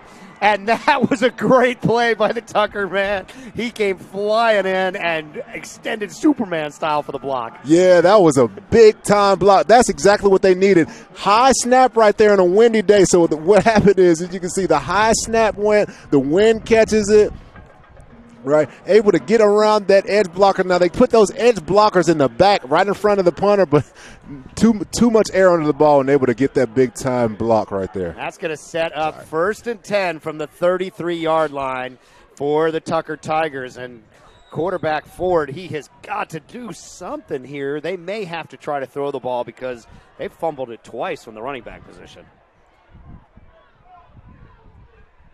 Ford's going to hand it off up the middle, and that's going to go for about 5 yards. Nice little strong run up the middle, and it looked like Harris taking it up the middle. Yeah, that was a dangerously almost a personal foul right there at the end of the game. The offensive lineman, one of the receivers, it may have been, trying to get an extra block, pushes him over the pile right there. In the NFL, that is what you call when you get a FedEx package on Monday. So what a FedEx package on Monday is a fine package where they'll fine you at least $10,000 for something silly. It could be – I've gotten FedExes for plays that I didn't even know I was in on the field. But, they said I hit somebody late. I didn't get a flag. I don't know what they were talking about. But anyway, next play. Approaching 4 minutes. It's going to be Huey trying the left. He's got blocker out in front of him. He's going to find himself the first down and out of bounds at about the 22-yard line. Nice run by Huey. Very nice run by Huey. So they went with that exact same play that actually he fumbled on. That jet sweep, but they used the quarterback as the lead blocker, so a direct snap to Huey right there. So gets around to the left side of the line of scrimmage, uses number 2 Ford as a blocker, and able to get the first down right there. So they really like that play because they like Huey's speed. I mean he's a explosive dude out there, so they're going to let him use his strength. Yeah, Stephenson's been flying to the ball all night, and it's worked for him. Just under 4 minutes remaining. It's going to be 1st and 10 from the 21-yard line. And they've been running plays out there with both their backs in there, Harris and Huey, and it's been somewhat effective. He's going to try the right side this time. He's got a lane, cutting up to the 15 and down at about the 13-yard line. Going to set up 2nd down at about 4. Yeah, so what the Tigers are doing is they're really trying to stretch the field right here. So they see, Stephenson has these big defensive linemen in the middle. And so these are games that I hated playing defensive line, when a team just tries to take your linemen out the game, right, and just make your cornerbacks, make your safeties, make the tackles right there. And actually, as an for an offensive player, an offensive-minded coach, I actually like that. When the strength of your team is in your interior, then why would you run there? Run to the exterior. So I like what they're doing. I like what they're trying to do, what the Tigers are trying to do. Ford under center, fakes it. It's going to be a cutback, a counter, down to the 10, down to the 5, and he's going to dance into the end zone for the touchdown. Nice little counter run play, and that's a touchdown for the Tigers. They're right back in this thing. Nice counter run right there. Fooled me. I thought they were going to go to the other side, but they actually went to the right side of the line of scrimmage, but they got away with a big-time hold right there. I mean, I think number 51 right there tackles a man, but it ain't happening if it didn't get called. But as you can see right there, able to free up his man to get in the end zone. Big-time touchdown. That's exactly what they needed. Extra point attempt going up here for the Tigers. It is up and it is good, and your score is 20-14 with 3:12 remaining. Stephenson Jaguars up on top in this critical region championship game from Holford Stadium in DeKalb County. We've got 3:12 remaining here on December the 8th. We will be hosting the Sportal Showcase basketball event. 10 top teams from across the state of Georgia will descend on South Paulding High School. See 2 of last year's Final Four squads match up as Grayson takes on Eagles Landing Christian. Join us in the gym or watch live on Sportal TV. We'll have a little preview of that Grayson squad. They're a great team, made the Final Four in the highest classification, 7A. We'll show that to you at halftime coming up soon. 3:12 remaining, and Dre, that's just what the doctor ordered. Tucker gets the punt block, sets themselves up with the 33-yard line, and then the big touchdown to cap off that drive, and they're right back in this thing. Yeah, they are definitely right back in this thing. So what they have to do, they have to get another big-time stop right here. They can't let Stephenson, take this thing down and get into the end zone. So got to get a stop right here because they got some good momentum going on, so let's see what their defense can do. This kick's going to go into the end zone, and that's a touchback. Great kick there, and that was kind of what they needed. Make Stephenson work hard from the 20. Yeah, for sure. So great kick to get it out the end zone like that. So put them at the 20-yard line. Let this defense looks like they've been kind of finding their groove. They've been, trying to put things together. They stopped them on the last drive. So hopefully they can still stack another good series on top of each other and get this this Tucker Tiger offense the ball back. If you're Coach Gartrell for the Jaguars, you just keep pounding this thing behind the left side of the line until Tucker proves they can stop you, right? Yeah, you have to do it. I would sprinkle in the play action just because that's me. I have a coach's mind, of course. I was sprinkling the play action right here. Sometime soon to try to catch them off guard. But the running game is working. I'm gonna still stick with it. Gonna swing it. Fakes the pitch to the right, goes left, and he's got maybe 2-3 yards. Yeah, didn't like that play right there. That's just not their strength. They try to hit him with, something to catch him off guard, but, that's not working for them. They need to just line up and play football like they've been doing all night. No need for trick plays, no need for fake pitches, none of that. It's not necessary because you've been having success of what you've been doing. Yeah, Goff has run the ball incredibly well. We've got him unofficially just under 80 yards and 2 touchdowns on the night. Number 4, Goff, having a monster night here for the Jaguars. 2:40 remaining, 2nd down and 6 from the 24-yard line for the Stephenson Jaguars, going right to left on your screen. Handoff's going to go to the right side. Great penetration for the defense, and he's taken down at the 20. Yeah, he gets blown up in the backfield right there. Just shoots straight through the middle of the line of scrimmage. Check it out on the replay right here.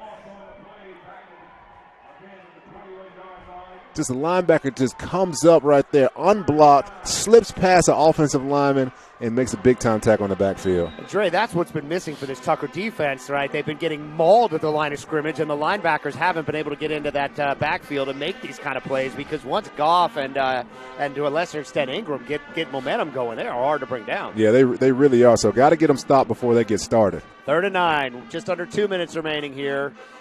Gonna hand off, try that left side, and the Tucker defense is up to the challenge. Stop for no gain, and it's gonna be a punt coming up.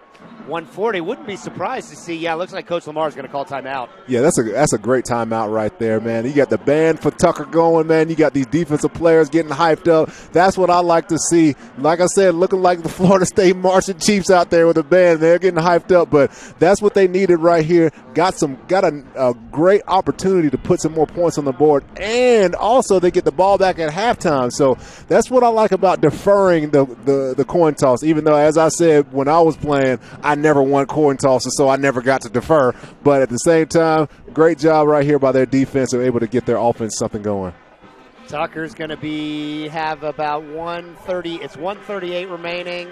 They've only got one timeout left. They took that defensive timeout to try to settle the defense early in the first quarter when they were getting blown off the ball. So they're kind of coming back to bite them a little bit, but still plenty of time, and they should get pretty good field position as Stephenson will be punting from their own, call it the 20-yard line here. So good opportunity. Should get a chance to get this ball inside the 50.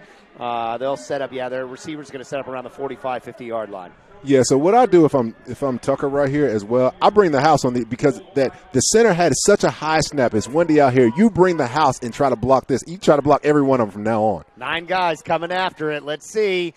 Penetration's there, the blocking's there, but this is going to be a short kick. Going to take a little bit of a bounce down at the 45, 44-yard line, and Tucker's going to have about a minute and a half here. They don't have to go to the air right away. They've got one timeout. They got opportunities to try to run their offense here with 1:30 remaining. Yeah, they definitely have time, so they can be patient. They can be methodical right here. They have to be in a little bit of a hurry-up mode, but, they don't have half the field to go, a little bit more than that. So they actually have some time to be able to set up whatever they want to do. And if their coach has that play, I like saying a coach has 2 plays in that play during a game. He has that play, and then he has that play. Now that play is the game to win is the play to win the game. So in this series, he needs that play in order to get in the end zone. Oh, here we'll see if they've got it. Will it be Ford or will it be something to try to get the ball to Huey, their speedy back in space? Ford is going to roll to the left. He's looking downfield. He's got a man. It looks like a catch is going to be good along the sideline, waiting for the referee call down there. And the sticks are not moving, and I guess they're going to say he was out of bounds. Oh, man, that might have been that play, Dre. 30 yards down the field on the sideline. Ford nearly caught his receiver. Yeah, what he did, he was able to roll out to that left side of the line of scrimmage. So that must be his strong suit is throwing on that side of the field towards his left side, which is usually typically hard for a right-handed quarterback. But makes a good throw, good strong throw downfield, just almost gets in bounds, but he must have had a foot out of bounds or something like that. But anyway, yeah, Brian, I think you're right. I think that was that play. And so great call by that coach on that play, but unfortunately they're not able to come down with an inbounds. Still plenty of time. 1:16 left. Going to set up 2nd and 10 from the 44. Ford in the backfield. He's got 5 wide now. They've gone full spread out here, something we have not seen all night. Ford drops back. Going to try to set up a screen. He's got blockers out in front at the 45, cutting back to the 40 and taken down at about the 40-yard line is Dunson. Nice pickup, and that'll stop the clock briefly while they reset. Yeah, very nice play right there. Very nice play call by Coach Lamar right there. Able to run the funnel screen, so gets his offensive lineman down the field. If he can just make one more person miss, I'm talking about he has receivers blocking downfield. If he makes one person miss, man, that is a big-time play, but still good call by Coach Lamar right there. Ford still working from this spread.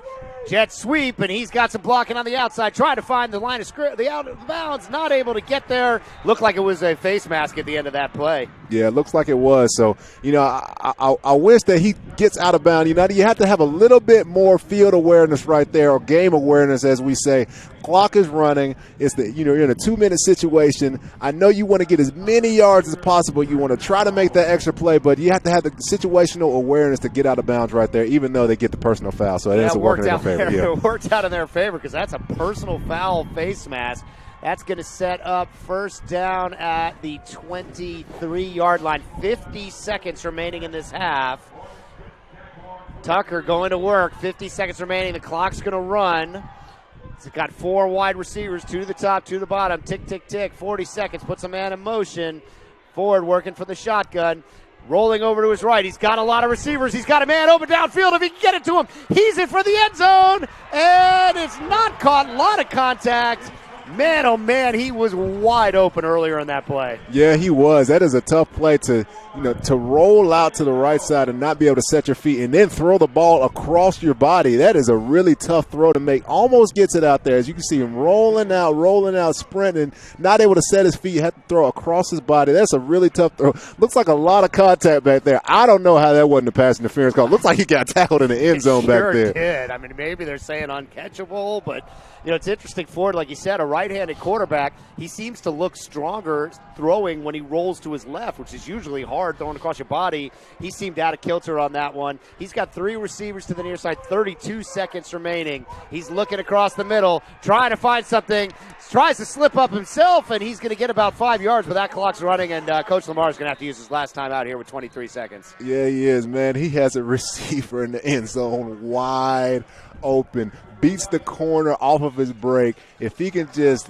keep his eyes down the field, stay in the pocket, as you can see on the replay right here, he has his receiver, I'm talking about, wide open in the end zone right here. Oh, my goodness. Opportunity right there. Coach Lamar has to use a timeout. 23 seconds remaining in the first half here. The Tucker calls their last timeout of the first half. So we'll see if they can manage to get some points on the board here. Probably at the edge of a long field goal try. It'd be over a 40-yarder. We are excited to have 680 The Fan and SportsX as our sports radio partner for the football season. They will be live for the GHSA Championship games December 7th and 8th. You can listen live on SportsX on your radio, 106.3 FM, 1230 AM, or the SportsX and 680 The Fan mobile apps. 23 seconds left, no more timeouts. They haven't really been looking to throw the ball downfield here. They're going to have to find a way to get this ball towards the end zone, because if this thing stays in bounds, I'm not sure what they've got left. Yeah, they have to, try something downfield, or, they like to roll out to that left and maybe hit something on the sideline. So this is not the play that they want. Ford on a design keeper. It's going to be a seconds problem now. 18 seconds. The clock will stop briefly. He gets this ball all the way down to about the 4-yard line, maybe even the 3-yard line. Clock will stop briefly till they get this set. 17 seconds. Clock is running now. 16, 15, 14. Ford coming up under center. Looks like he's just going to snap it and throw it down. Stops the clock with 11 seconds left. That was a nifty little run, but one more play here before they have to bring the field goal unit out, and this play better get to the end zone or out of bounds. Yeah, one, maybe possibly 2 plays right here. Actually, you know what? I'll have to say that I was wrong. That was actually a decent play, because the clock does stop in high school with a first down. So run the quarterback. You're used to those NFL rules where the clock would be rolling on them, but that gave them time to. I mean, they only lost about 4 seconds with the spike there. For sure. So good call by Coach Brian Lamar. Runs the quarterback draw, surprises everybody on the field, including myself up here. So actually, great play, able to get the clock stopped with the, with the spike ball. Critical play here. He's got to roll to his right, looking to the end zone. He's got a man open, and that looks like it's a touchdown. Yes, sir, it is.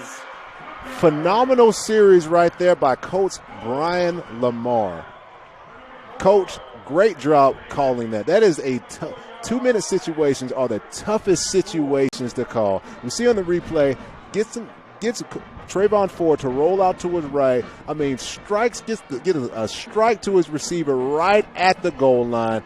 Gets tackled right at the goal line, but he has the ball in. That is a fantastic series, because that is a pressure situation right there. You have to score. Now you get the lead with the field goal right here. That's big-time momentum shift going into halftime. And not only that, but Tucker, as we said earlier, will receive the opening kickoff. And man, oh man, they dug themselves a 20-7 hole when with the third touchdown run by the Stephenson. And then it's been all Tucker since then. That score from the Jaguars was at the 9:50 mark in the second quarter. Tucker jammed in a touchdown here at the 3:12 mark. And then another one with 6 seconds remaining to take the lead, 21-20.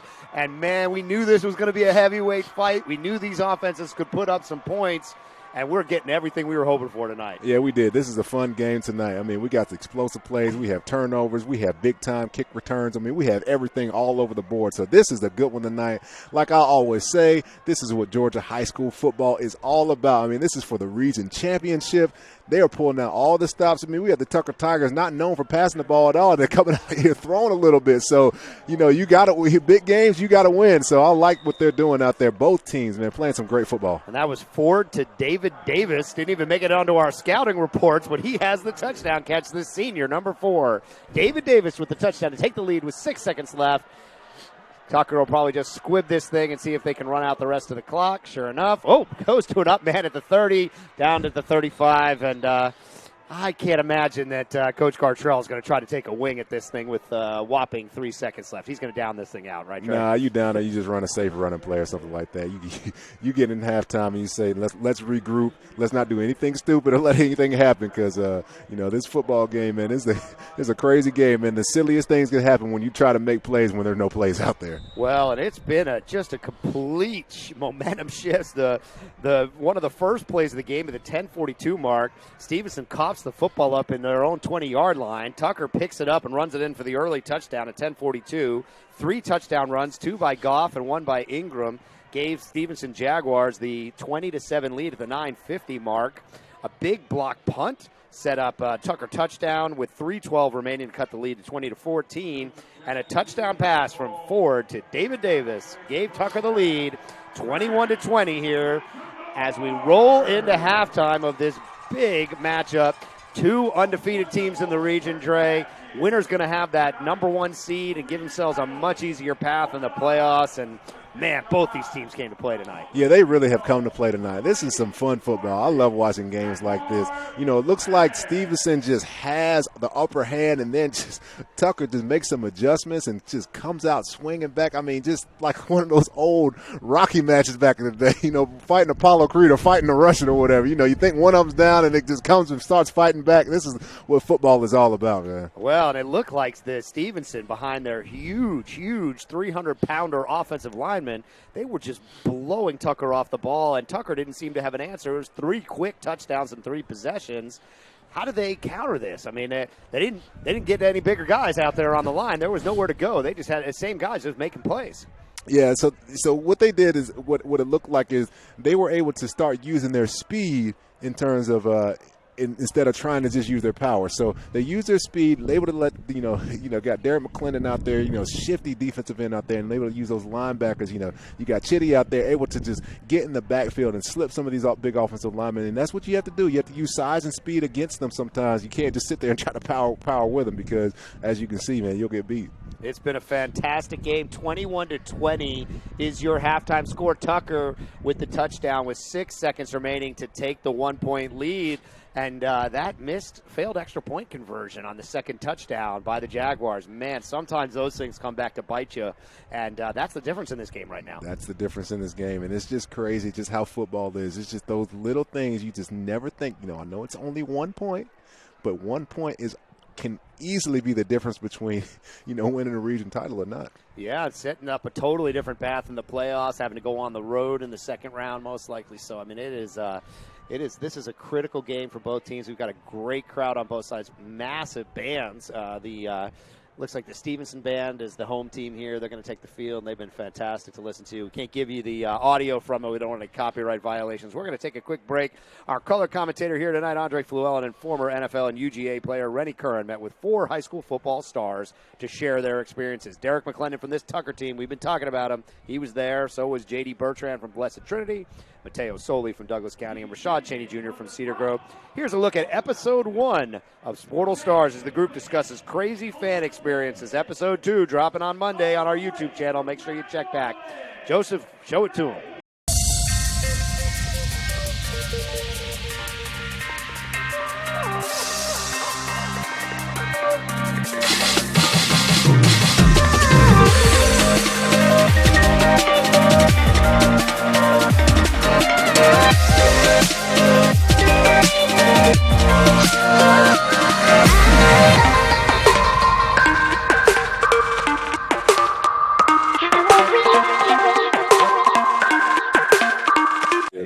I'll tell you, man, the craziest one, first of all, man, when you're on the side, especially in college and NFL, if a fan yell your name, you never turn around. Right. That's rule number 1. Yeah. Man, I remember, man, I was playing down in Florida. I hate playing at the Swamp. Playing down in Florida. It kept yelling, 96, Fluellen, 96. So finally kind of turned my head. Next thing I know, a brown bag, fly up and, fly down there, land kind of right beside me. He's like you're playing like, something else I can't really say on TV. Right? In that bag was a darn clump of dog doo-doo. Wow. Right? And so that man threw dog doo-doo every time. This is how you're playing. You're playing like, man, like, so that was probably the craziest thing, I seen, Wow. Yeah. Dang. Yeah, but high school, I remember that we went down when I was with Brookwood. We haven't won our best season. We went down to about Osprey Lounge. And, man, we were undefeated up until that point, but we got killed. And I'll never forget. I mean, we lost like 49-7, state championship. Yeah, just got drugged. Yes, and after the game, boy, they just was brutal. Like their fans were like city boys, like get back up north. My 10th grade year, Yeah. we went to the state championship, and so we in the dome. We playing battle, so I guess it's their comeback season. They did it. You probably seen it on NFL Network. They did a show. Yeah, they played it. So they came up to the dome. So man, this defense we got is so like nasty. Like man, you wouldn't even. So man, they come out. They run down from the old Georgia Dome. This ain't the Mercedes-Benz. This is Georgia Dome. Yeah. So they run from one end to the Georgia Dome. We come out last. We coming out last. They run all the way down, and I'm talking about step on our banner. Wow. I'm talking about the whole team. The cheerleaders running that. The cheerleaders come out first. So they cheerleaders came all the way down, and we didn't know what they were doing because we just see girls. Yeah. So we thinking they're coming to shake our cheerleaders' hand. They cheerleaders come and just jump on our baby, and then they run. And then when they get off, the team come in, run and step on our paper. Yeah. So I'm like, what? So we coming out, coach like, no, you're not fighting. We're not going to even break through the banner. So like, but we still need to break through this banner, coach. We still, dog, we losing from the jump. You know what I'm saying? I would be ready to fight that. Great, like. Our safeties are hard hitting safety too. This game, stiff arm, got a first down, got out of bounds. They crowd did not shut up. Like you couldn't hear anything. I promise you, we couldn't hear nothing, man. Like that atmosphere was so like, and it was Friday night too, so the whole city shut down. Old Mojo shuts down on that time. Heck yeah. What you got? Yeah. Crazy stadium experience. Honestly, most of the things I just get are probably like white boys who play football. Oh boy. I get a lot of those. That's hilarious. I can't even think of one. I ain't never really had. Well, it was on. I ain't never really had no crazy, nothing but like a crazy game. I just can't. I don't know. Maybe a basketball game I was playing in one time. We played last year in North Atlanta. North Atlanta, the student section behind the goal. And so like while you shooting free throws or while you playing defense, they got a police officer right there. They can be like, the goal. This the goal. This the basketball goal. Yeah. The student section is like right here, and you playing like right here. So when you shooting free throws too, you gotta look at them. And they're trying to doing some crazy stuff. That was probably like the craziest, fan environment that was in. I said when I was at Washington, at 10th grade, we had to play Mary Person. So we went down there, like we ain't had no fans. Like when we used to play at our home stadium, like the mom and dad been home, so we go out right now, nobody coming to the game. That's my they whole city shut down. Like they made it like we had fans on our side. That's how the period was. And they just like before the game, they gave us like they tried to give us. Like, we from the hood, like Washington right there by the Bluff, Simpson, and all that. So like we just gonna get them like some Sprite and stuff before the game. I was talking with Coca-Cola. They gonna drink before the game. So they already started off like thinking we just undisciplined. We were undisciplined, but we weren't that stupid. We weren't that stupid to drink a soda before the game.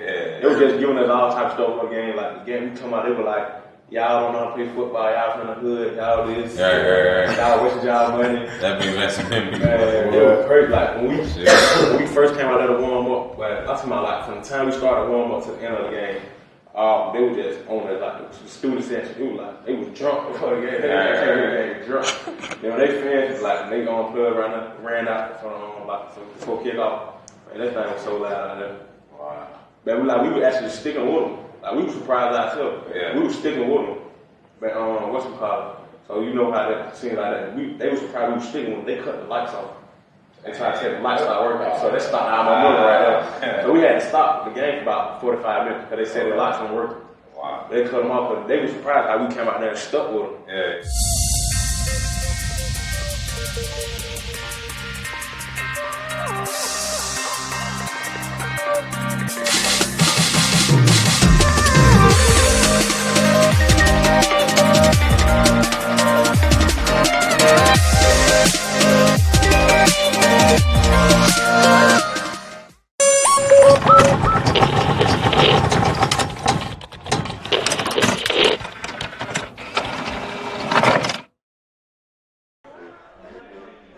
That was a look at episode 1 of Sportal Stars when Andre Fluellen and Rennie Curran, NFL players, both sat with 4 of the top high school players across the state of Georgia.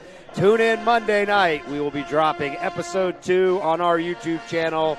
Hear about the temptations these guys will see when they get to college and professional football. And we'll have individual segments on each of these players coming out in the next few weeks. On December the 8th, we will be hosting the Sportal Showcase basketball event. 10 top teams from across the state of Georgia will descend on South Paulding High School. Here's an inside look at the squad from Grayson High. They made it to the Final Four of the largest class, Class 7A last season. This year, they look to finish the job and take home the championship. You could see them playing another Final Four team from last year, Eagles Landing Christian at South Paulding High, December the 8th, or watch on Sportal TV. Show it to him, Joseph.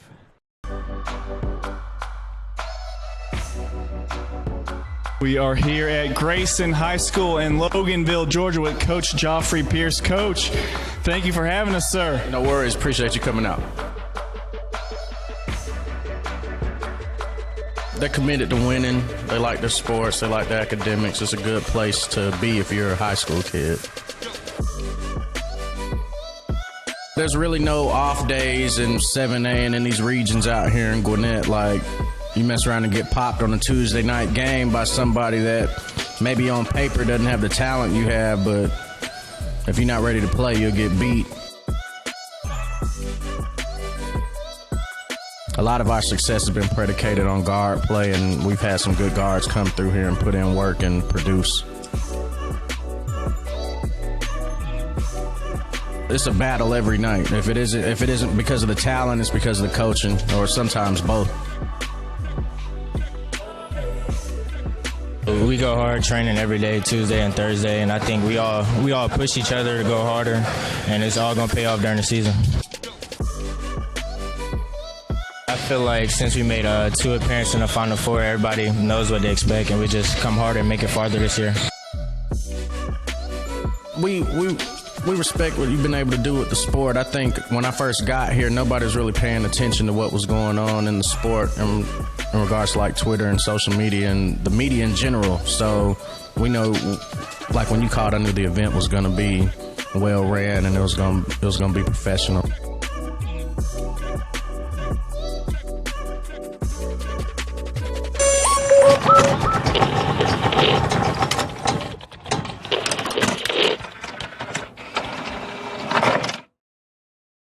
That was a look at the Grayson Rams basketball team. They'll be in the Sportal Showcase December the 8th. Get to the gym or watch online at Sportal TV. We've got about 8 minutes left in halftime. Giving you a quick look down there at this amazing Stephenson band. Trying to get you some scores from around Georgia high school football. Northside Warner Robins up 41-6. Mount Zion up 17-7 over Fellowship Christian. Andre, your Cartersville team up 28-10 over Troop. They should lock up the region. See if we can get you a score from the Battle of Buckhead. That's live on 680 The Fan. Cats down by 1 against Lovett with 6:05 remaining in the third quarter over there at the Battle of Buckhead. We've got a couple of games that we are covering live on the Sportal TV Twitter. See if we can get you some scores here. Looks like 14-7. Bremen is up in that game there. Let's see. Dutchtown up 21-3 over Locust Grove. Eagles Landing County up 20-6 over OLA. Stockbridge up 14-10 over Jones County. Union Grove up 20-13 over Woodland. 0-0 tie Eastside and Hampton. 0-0 tie Henry and Druid Hills. Woodward with a big lead, 28-6 over Luella. Scores coming in from around. It looks like Buford is up to a huge lead over Carter County, 31-3. Got some cool highlights out there on the Sportal TV Twitter. So, Andre, we come back here. It's about 6 minutes and change plus the 3 minutes of warm-up time. It's been a game of runs. Very first offensive possession, a couple plays into the game. Ball hits the turf for the Jaguars offense. Tucker picks it up and runs it back for a touchdown. 3 running touchdowns, 2 by Goff, 1 by Ingram, for the Jaguars to build that big 20-7 lead with 9:50 left. And then 2 touchdowns, including one with 6 seconds left in the half, for Tucker to take the lead. And here we sit, 21-10. 21-20 is your score. You Stephenson, Coach Gartrell, man, they had success running the ball behind that big offensive line. Do you just go back to that play? Is that what you do? You just eat the left side of the line up and just see what you can get?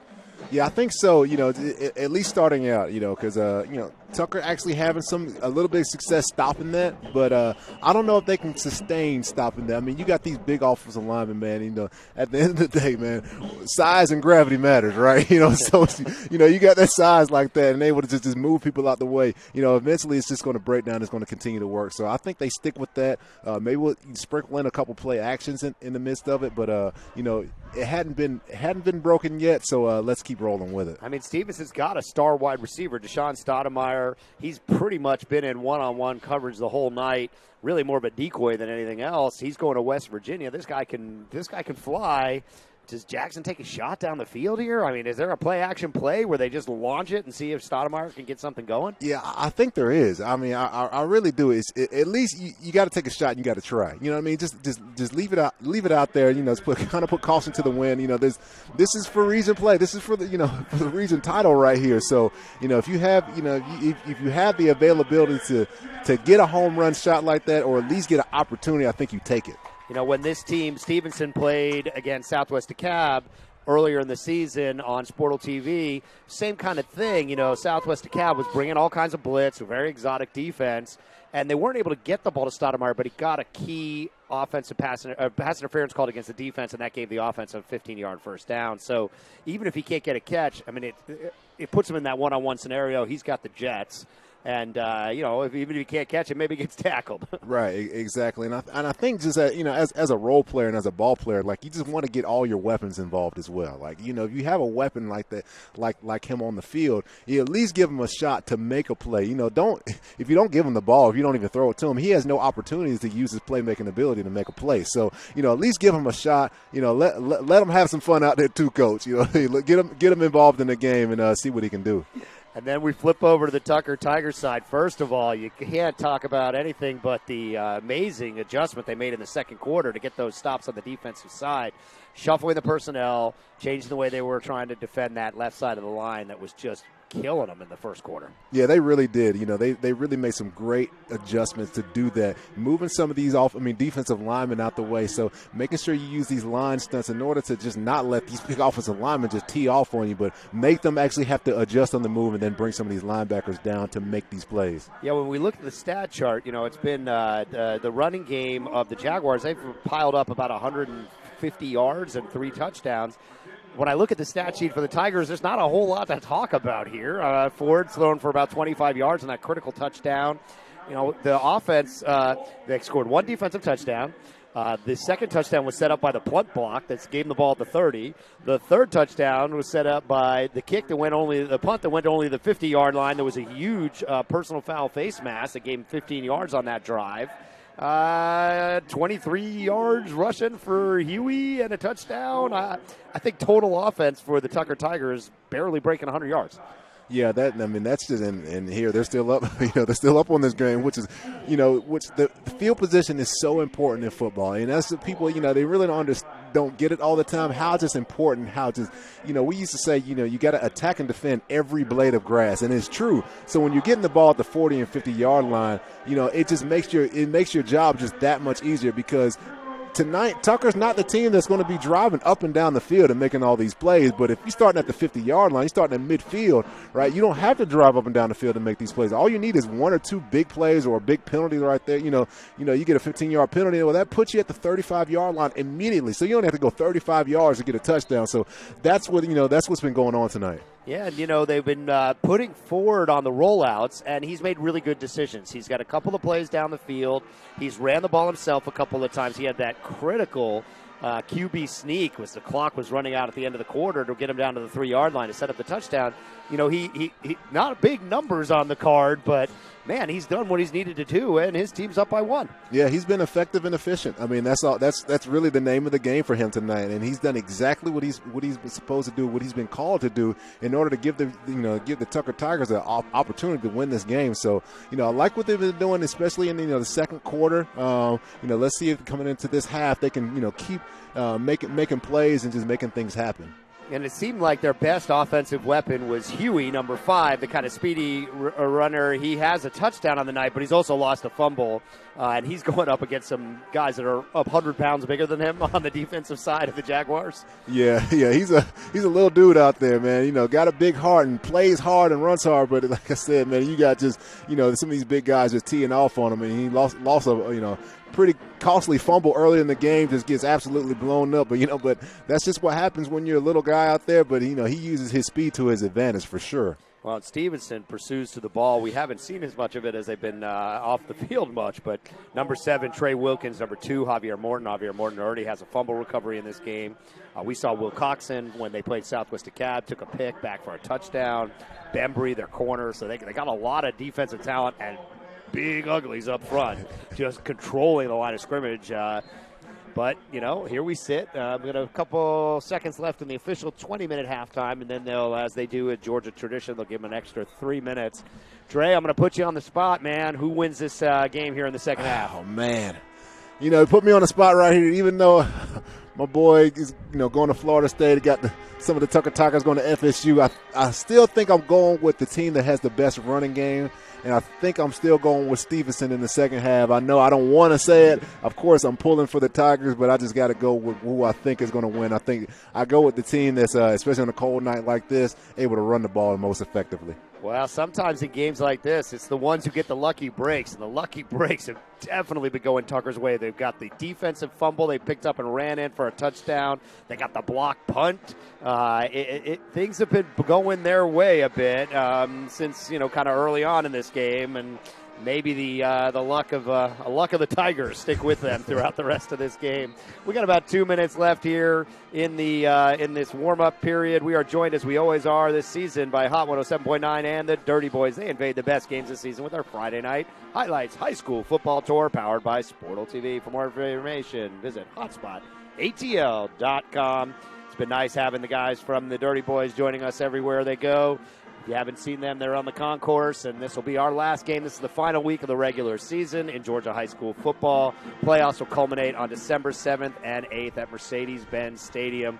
Dre, when you were in high school at Cartersville, you didn't get to play these games in the Falcon Stadium in the championship, right? No, we always played the state championship was always at we played it at home, which was a definite advantage for us. And we played Hart County almost in South Carolina, right there on the border. But we always played the game before the semi right in the Georgia Dome, and I used to really love, man. Georgia Dome had that old AstroTurf, man. Other people used to hate it, but it was just so fast. I felt like I was a running back out there playing in some Jordans. That's what we played in out there. So anyway, but yeah, we always play the state championship where we played it at home.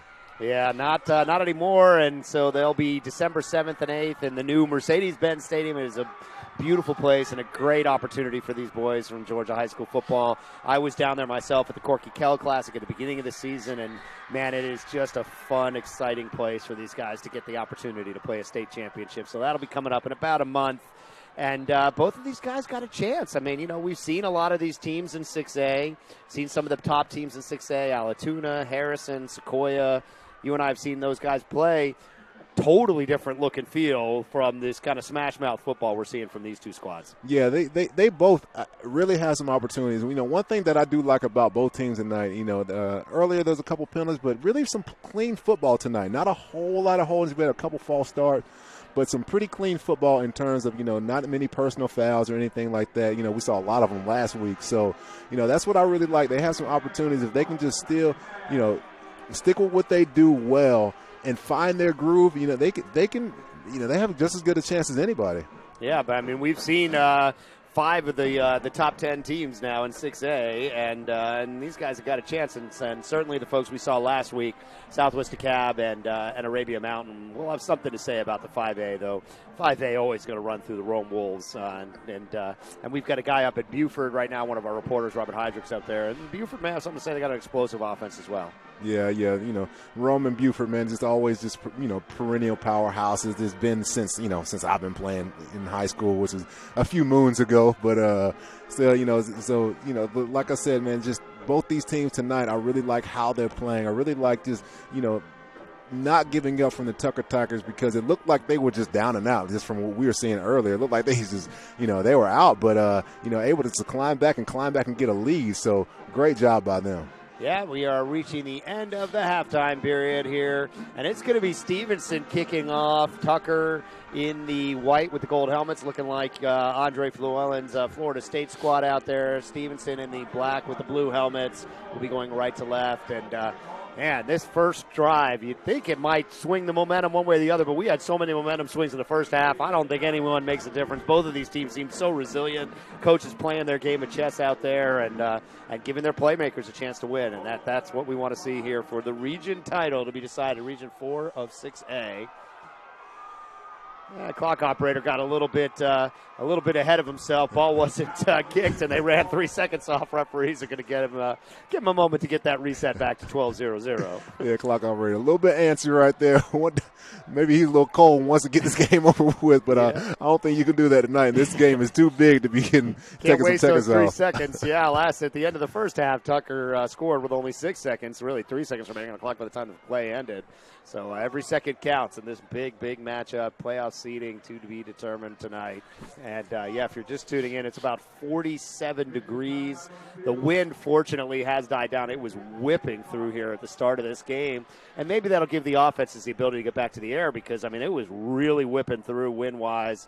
Neither of these teams known for kind of throwing the ball through that type of condition. So maybe that'll give both these guys a chance to get a couple of throws. I think some play-action plays could be very effective in the second half. Yeah, I totally agree. So hopefully we can see some of these out here, but we'll see if we can get a big return on this kickoff because this is a really important drive for the Tucker Tigers. They can get some momentum going right here. So we shall see. All right, we've got the clock back to 12:00, and the kick is away. It's kind of a line drive, bobbled, and he's going to have to jump on that thing. And I would have liked to see him pick it up, Dre, but that's a smart move. Just jump on it at the 20-yard line.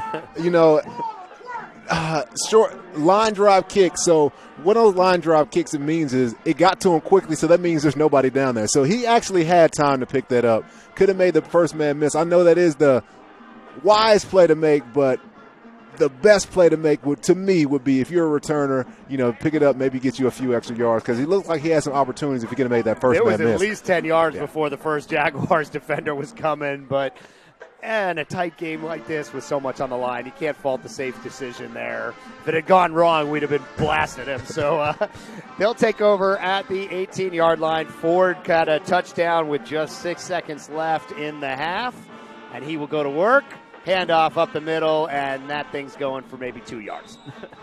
Yeah, not the play that they want to start it out with. I know they're trying to play some smash mouth football, set the tone, use your offensive lineman, set the tone up front. But Stephenson got the upper hand right there. Got the bigger guys. You got Big Andrews on that left side of the line of scrimmage right there, and able to just bottle everything up. So I like them running with Huey on the outside. Stretch it out first, and then you can open up on the inside. But I like Harris to get the edge and Huey first. Over 700 yards each on the season, and they've got a combined less than 40 yards tonight. Rolling out to his left, finds his man in the flat. Oh no, he started running before he had the catch. Yeah, he had green grass in front of him. At least had it to the sticks and could have got the first down right there. Able to roll out to the left. And hit exactly what they wanted. Hit his man in stride. He just took his eyes off the ball and just dropped it right there. Yeah, tough. I mean, we've seen this. Ford, right-handed quarterback, rolling out to his left, very unconventional, but he looks extremely comfortable, and that was a nice touch pass, and that really should have been a first down. That's going to bring up third and call it about 7 here from, they call it the 22-yard line. So big play here. He's going to go trips to the left. Got one run. He's got Huey in the backfield with him. Is Ford. Ford's going to send him out. No, that's not Huey. That's one of their other backs. He's going to throw a screen pass, trying to find something, and that's going to come up well short of the first down. Not a great series for the Tigers. No, not a great series at all. Just came out without a rhythm. So it's always hard when you get that first play coming out of the series and you get hit for, no gain or tackle for loss or whatever. It makes it really hard to get back on track. So we always say, it's 4th down, and they are staying on the field here. This has got to be some kind of attempt to draw them off sides. There's no way. And they're going to burn a timeout. I don't know about that call, Trey. Bad series right there. Just especially on that call right there, you burn a costly timeout, and with 15 seconds into the half. I mean, you don't use a timeout right there. I would rather, if you're going to do that, I'd rather just you take the penalty and just kick it away if you're going to do that, because those timeouts can be costly at the end of the game. Well, we saw they could have used it at the end of the half. They only had 6 seconds left when they put that thing in, and man, and they really didn't even keep him in the hard count stance for that long to give him a chance to get the offsides call there. Right, yeah. So on those, you're supposed to hard count 15, 20 times. I mean, you try to, make your offensive line jump. Heck, I don't even care right at that point in time. You try to get these guys to jump off sides right there, and you yell and scream and spit. You do whatever you can right there, but not a good effort on the hard count. Well, they're going to have to punt now, and Stephenson looks to get real nice field position. Receiver back just outside the 50-yard line. Tucker's going to have to get a good punt away to keep him into – that ball bounced on its way to him. He picks it up, gets it off. That thing's going to be fair caught at the 44-yard line. Not a good opening series for the Tigers. Momentum swing again back to the Jaguars. Now, you talked about these hard counts, Dre. NFL quarterbacks, they say some wacky stuff when they're out there calling these plays, right? Oh, my goodness. I mean, just – all kind of crazy stuff. And, we always try to get a tell. So what I used to do as, defensive lineman, I always, I was 290, 295, 300 pounds. I wasn't the biggest guy out there. So I always try to find out if I could figure out what the snap count was going to be. So they would say all different things, like if a quarterback would say frosty, anything cold means they're going to hard count. They're going to ice you, right? So anything cold or anything slow, like molasses or anything like that, or or glacier or something like that, like anything slow moving or anything to try to slow you down. So I used to always try to pick up on things like that when I was on the field. Only jumped off sides a couple times in my career, but I was known for jumping the snap, and offensive linemen used to hate me for that. First down run went exactly nowhere, blown up by Thomas Robinson, number 10. We have a Stephenson Jaguar player. That is number 6, Ingram, the running back. Down on the field, being attended to at the 11:26 mark. 21-10 is your score in this game. We'll tell you a little bit about our partner, Hot 107.9 and the Dirty Boys. They joined us every game this season. They invaded the best games with their Friday Night Highlights High School Football Tour, powered by Sportal TV. For more information, visit hotspotatl.com. We're happy you're joining us here on the Sportal TV network, brought to you by Sportal TV. Our YouTube channel has the best live broadcast highlights and features on high school sports. Subscribe now. Hit that subscribe button. Sportal TV on YouTube. Ingram is up, but he is going to limp off, and that's a big loss, Dre. That's their bigger running back. They kind of change a pace guy. Goff's kind of the smaller, shiftier guy. He's got about 80 yards and 2 touchdowns on the night, but Ingram is kind of their straight-ahead runner. About 40 yards rushing and a touchdown himself, and he's coming off being helped by 2 trainers. Yeah, that's not what you want. I hate seeing that, especially this late in the season, because, these guys are going to the playoffs, and so they're going to need him. And so hopefully it's nothing serious. Hopefully he can, he's walking off under his own power. He is being assisted right now, so hopefully it's nothing too bad. But, they definitely need him, and I just, you hate seeing somebody get hurt right here. And we have a penalty down right here. It looked like. Oh, it's going to go against the Stephenson there. Yeah, Ingram almost over 800 yards and 14 touchdowns on the season, so critical player for them. Hopefully he'll be all right and get back on. We'll give you an update when we get it. Goff in the backfield now. Second down. They're going to give to Goff up the middle, and he's going to get back to about the original line of scrimmage. He's going to set up third down and about, call it 10. Yeah, so Tucker, again, has been finding their groove on defense now. And so Stephenson now is at the point where they have to start making adjustments. So this is what happened earlier. So earlier was Stephenson had the upper hand, and Tucker had to start making the adjustments. Now Tucker made the correct adjustments. Now Stephenson has to be the ones to make the adjustments. So hopefully they can. But if they can't, Stephenson is, I mean, Tucker's all over them right now. Yeah, we were talking about it. Keep an eye on the near side here. He's been in one-on-one situations all night. Number 1, Deshaun Stoudemire, speedy wide receiver going to West Virginia next year. 11-11 left. Drops back to pass. He's looking that way. Rush is coming, and he just has to throw that thing away, and there was nothing doing on that one. They had Stoudemire well covered down the field. Yeah, nothing going on at all. I mean, they just have him blanketed in the back end right there. So the offensive line able to hold up Derek McClendon, but you only get it so long when you got good rushers like the Tucker rushers have, and he's able to flush him out the pocket and just nothing doing. Has to throw it away. Cartersville up 36-10. We appreciate Arthur Mosley out there getting us updates. Looks like Salem Conyers blowing out, has a blown out win. They're up over North Clayton by a score of 43-8 at the end of the third. So keep updating you as we see it. Got clock operator issues. Should be about 11 minutes left, but it says 0 on the clock. It's going to be a punt. Gets it away. That thing's going to bounce, and it's at around the 22-yard line. That's going to set up first down for the Tucker offense from about the 22-yard line as the teams trade field goals on the first 2 possessions here of the half. Everything kind of settling in here now. Now we're going to slow it down in the second half. It was a crazy pace in the first half. Yeah, that's what it looks like. It is definitely slowing down. It seems like the energy in the stadium has even slowed down a little bit. So, the team that's able to capitalize and grab some momentum right here and get a rhythm is going to have the best shot at just taking this ball game home. And again, the clock is all jacked up right now. It should be about 10 minutes, we believe, in the third. They ran off very little time on quick 3 and outs, but the clock is they've lost the clock. I guess it's being kept by the referees on the field. Handoff's going to try the left side. He's got some room around the left side, out to the 25 and pushed out of bounds at the 26-yard line. Yeah, so that was Latavius Jackson right there, running around the left side of the line of scrimmage. So they like these edge runs right here, and I do too. I think that's their best bet right now. I think just trying to shove it up the middle is just not what their strength is tonight, but just getting to the edge. We got Jackson out there just getting 5 yards out there, and that's a good quality run, especially on first down, getting those 5 yards and hitting the edge of the defense. And go into kind of a tight formation here on second down and 5.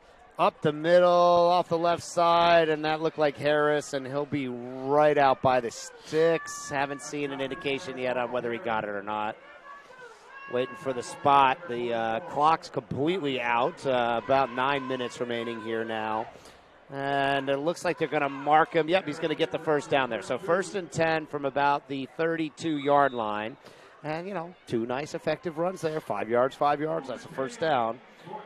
See if Tucker can keep this momentum. They're running a big bunch stack kind of look out there. 2 tight ends and a back behind Ford, and they'll push that thing off the left side for about 3 yards.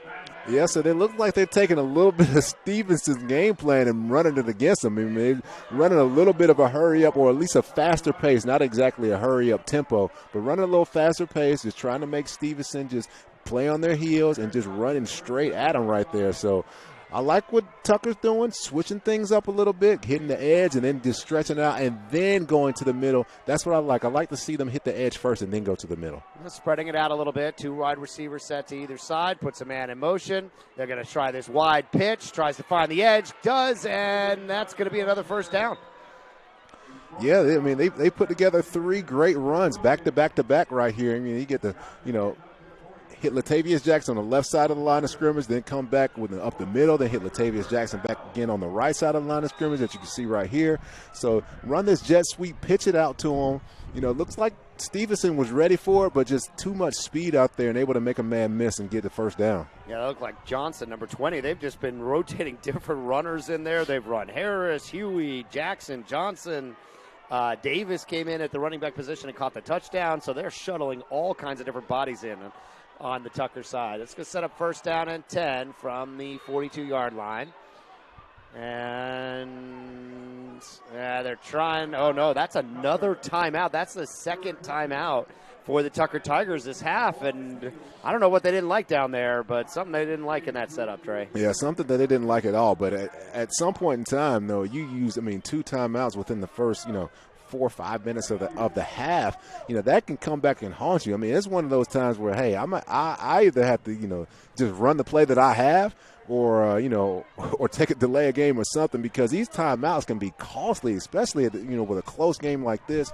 You're up by 1 point. You never know what's going to happen at the end of these games. I would like for him to keep that timeout.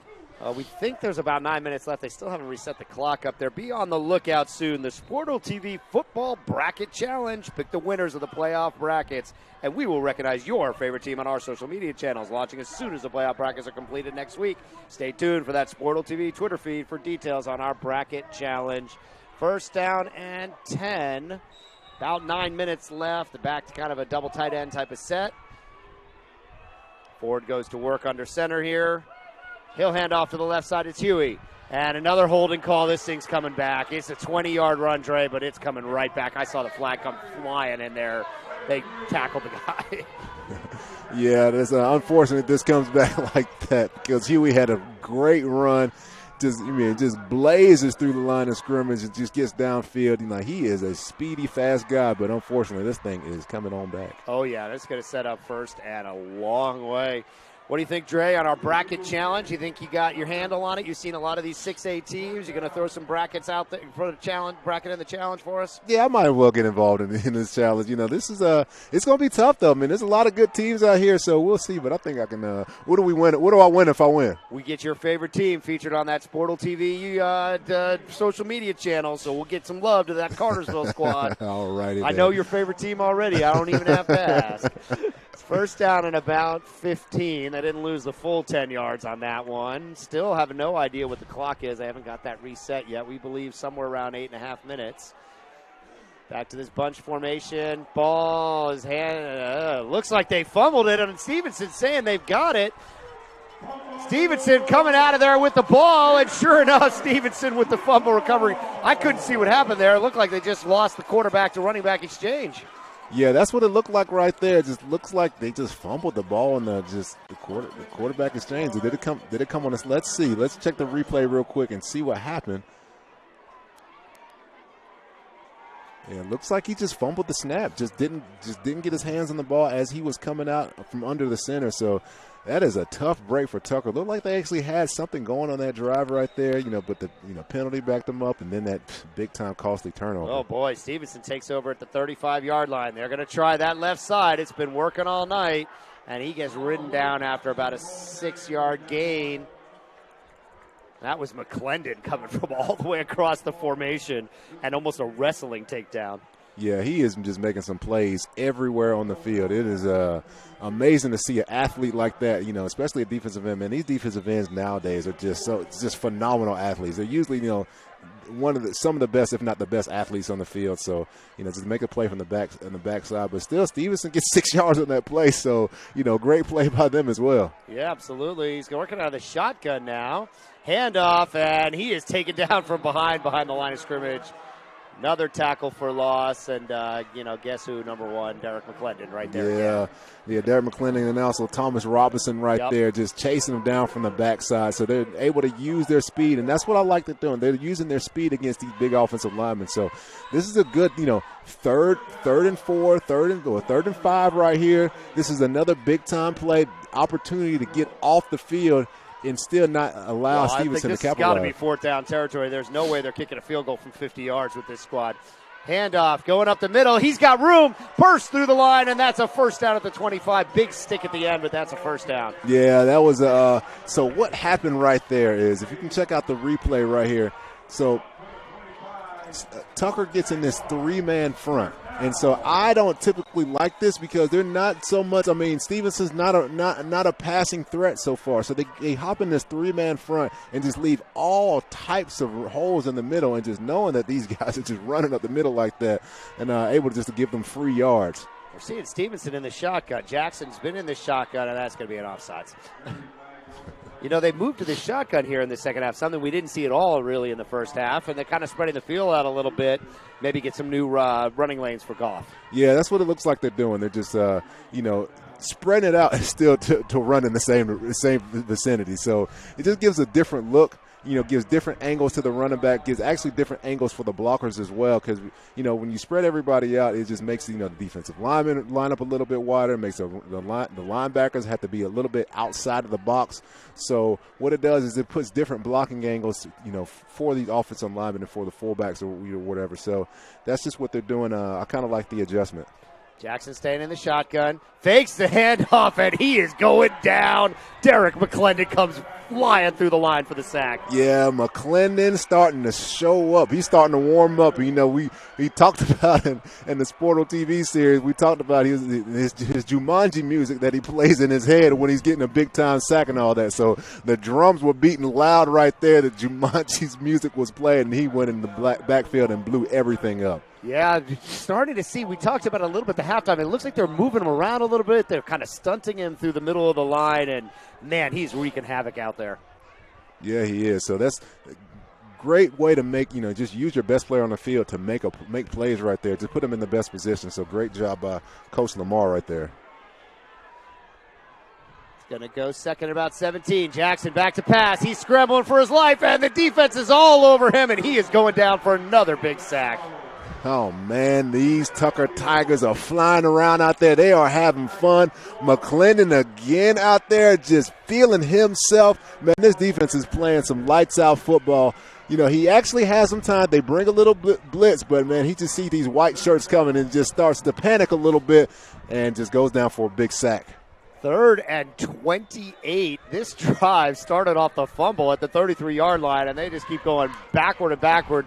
Stevens is going to take a timeout here on 3rd and 28. I'm not sure why they're taking the timeout. Now they're burning their first timeout. Tucker's already burned 2 of them. These timeouts are critical, Dre, down the stretch in a close game like this. Yeah, they're critical. I mean, this 3rd and 28, there's really not a play that you have that you can just, conjure up right here to get a first down. So I'm not really sure why you call a timeout.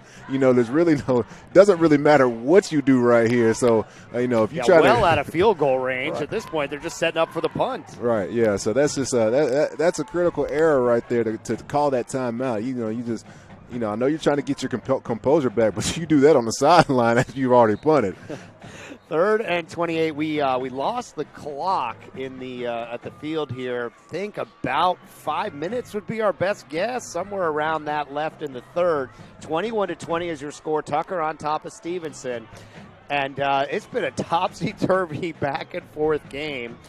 Critical fumble by Tucker on this last possession, set up Stephenson deep in the Tucker territory. 3rd and 28 now. Just going to be a reverse. Trying to get something going. Makes the first man miss, and he's got plenty of space along the sideline. Cuts it back. He's going to be short of the first down, but this is going to set up 4th and 2 from the 17-yard line. Dre, you didn't think they had it in the playbook, but sure enough, they got 26 of the 28 they needed. Well, sometimes, I sit up here and I tell the coaches what not to do and what to do. Well, the coach just showed me up right there. I said, don't call timeout. That's a dumb cut timeout. And what did he do? He gets 27 yards, almost 28 yards right there, puts him in 4th and 1. And now they're going to go for it right here. So, hey, coach, sorry. Hats off, Coach Gartrell. And wait a minute, it's going to be another timeout. And that timeout is going to be Stevenson's second timeout. They will only have 1 left. We believe about 4 minutes and change in the 3rd quarter, and both coaches have gone through it. Now, look, this is a chip shot. It's not much of a field goal. I know they don't kick very often, Stephenson, but they can kick extra points, and this isn't a ton further than that. Let's get the stats on their kicker on the season here. I've got it here. 2 for 3, Dre. He's got a 30-yarder and a 36-yarder. He is 27 for 32 on extra points, and this is, I don't know, call it 10 yards more than an extra point. But 4th and 1, you got to trust your big, giant offensive line, put the ball in your hands of Mr. Goff and let him make something happen, right? Yeah, I think you got to do that. I think you got to just run behind these big, ugly offensive linemen. Yes, I call them ugly because I play defensive line and I can't stand offensive linemen, so they are ugly. But, Yeah, I think you run behind them, man. You get this first down, try to get a touchdown, and then, you go for 2. You got to get up by that touchdown and field goal in the next one. So you go for 2 right here if you can They're get going for the field goal. Here comes a field goal kick. It's going to be a 33-yarder. Critical moment in the game. The kick is up, and it is good. And he drains it. 33-yarder, and it's good. Hey, great kick right there. Great call. Goes for the safe call. Get up by 2 points.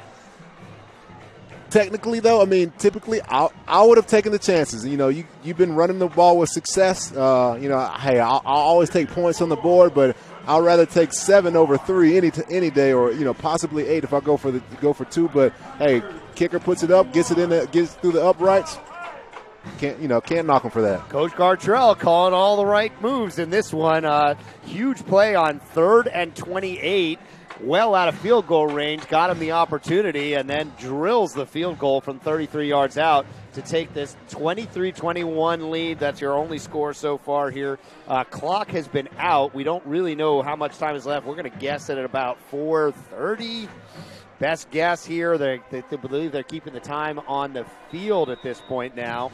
And Tucker, last possession, ended on a bad fumble. They just sort of lost the ball between the quarterback, somewhere between the quarterback, the center, and the running back. It just kind of hit the turf. Stephenson to kick. And they're going to get this one. Looks like it'll sail into the end zone. Sure does. And that'll be a touchback. Oh, clock is up, and now they're showing 2:32. So a lot more time ran off the clock than we thought. It's a cold night up here in Georgia, about 46 degrees and windy. It's been a lot of fun down there. This is our last game of the regular season, last weekend of the regular season. This game will decide the region championship between Tucker Tigers and Stephenson Jaguars. Both of these guys are going to look beyond that and try to make something happen in the playoffs. Take a quick look and see if we can get you some scores. We've got people out in a couple of different spots. Looks like Heard County is up on Bremen 20-7. That's the final over there. You can see some highlights. Cartersville up 43-10, end of the third on Troop. And we'll see if we can get you some more scores. Dutchtown up 34-10 over Locust Grove. Woodward final over Luella. And that nice little run ahead gets you about 6-7 yards. So good effective run on first down for the Tigers. Yeah, definitely a good run right there. They've actually found their groove in this running game. They just got to stop with these turnovers and big plays. These plays, they're having some success, and then they're just kind of shooting themselves in the foot. So they got to just put something together, put a drive together, a mistake-free drive to where they can get down the field. And even a field goal still puts them up. 2:02 remaining now. Got to hand it off the left side, and that thing is absolutely blown up. And that was big number 90, Andrews. We got big Andrews out there having a monster game, just getting in the backfield. They got him listed at 290. That's 290 without food or water, man. He is a load out there, just blowing through the line of scrimmage right there, man. They just can't block him and able to hit him in the backfield. Big-time play, big Andrews. I see you out there. That's going to set up third and about 4 or 5 from the 26-yard line. Now, if I call it 4, they need to get to the 30. 1:24 clock is running. Tucker down by 2. 23-21 is your score. Ford's going to go into the shotgun. They'll probably roll him out to the left. That's been their most effective stuff. Nope, he's going to stay in the pocket, looking to that left side. He'll roll himself out to the left, tries it down the field. Oh, no, he had a guy wide open well past the first down, but he couldn't complete the pass. Yeah, had a man wide open. That was some great patience. Sits in the pocket for a while, doesn't see anything, then eventually rolls out and actually has a man wide open, but just totally just misses right there. As you can see in the replay right here, just has a man open, it just misses. That's unfortunate because that would have been a first down right there, and they really needed that. Plenty more, yeah. He was well past the sticks out there. Ford did a good job of buying time. He stayed in the pocket a while, looked around the field, went through his progressions, and it just wasn't able to connect. So 4th and 4, 1:05 remaining here in the third.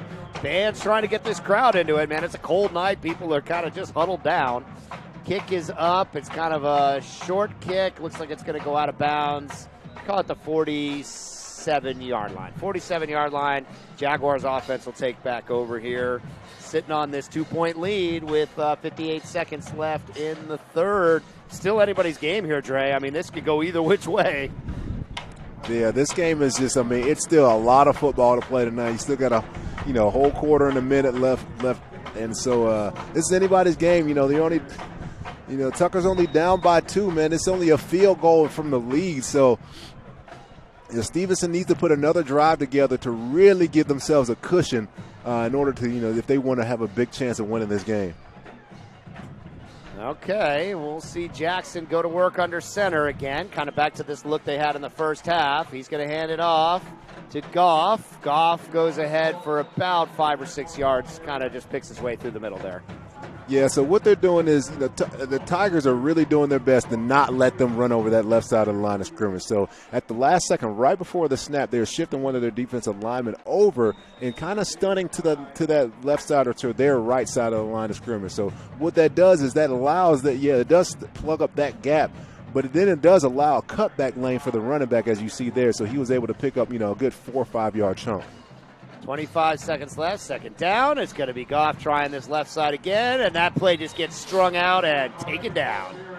Yeah, so running on the edges has not been working for Stephenson, man. There's too much speed on this Tucker defense, and they are able to run everything down. I mean, you have speed at the linebacker position. You have speed at the defensive end position. You just have speed all over the field at the free safety position. Like, there's too much speed to run to hit these edges, so they're just able to stretch it all out and just make plays at the line of scrimmage. I apologize. That was Moore, number 25, with that run. That is the end of the third quarter. 23-21, Stephenson up on Tucker. We are joined, as we always are, by Hot 107.9 and the Dirty Boys. They invade the best games this season with their Friday night highlights high school football package, powered by Sportal TV. For more information, visit hotspotatl.com. And today's game is brought to you by Sportal TV. The Sportal TV YouTube channel has the best live broadcast highlights and features on high school sports. Subscribe now to Sportal TV. Hit that subscribe button. Brian Jordan here with Andre Fluen on a cold night, a region championship night. The winner of this game is going to grab that critical number 1 seed going into the playoffs.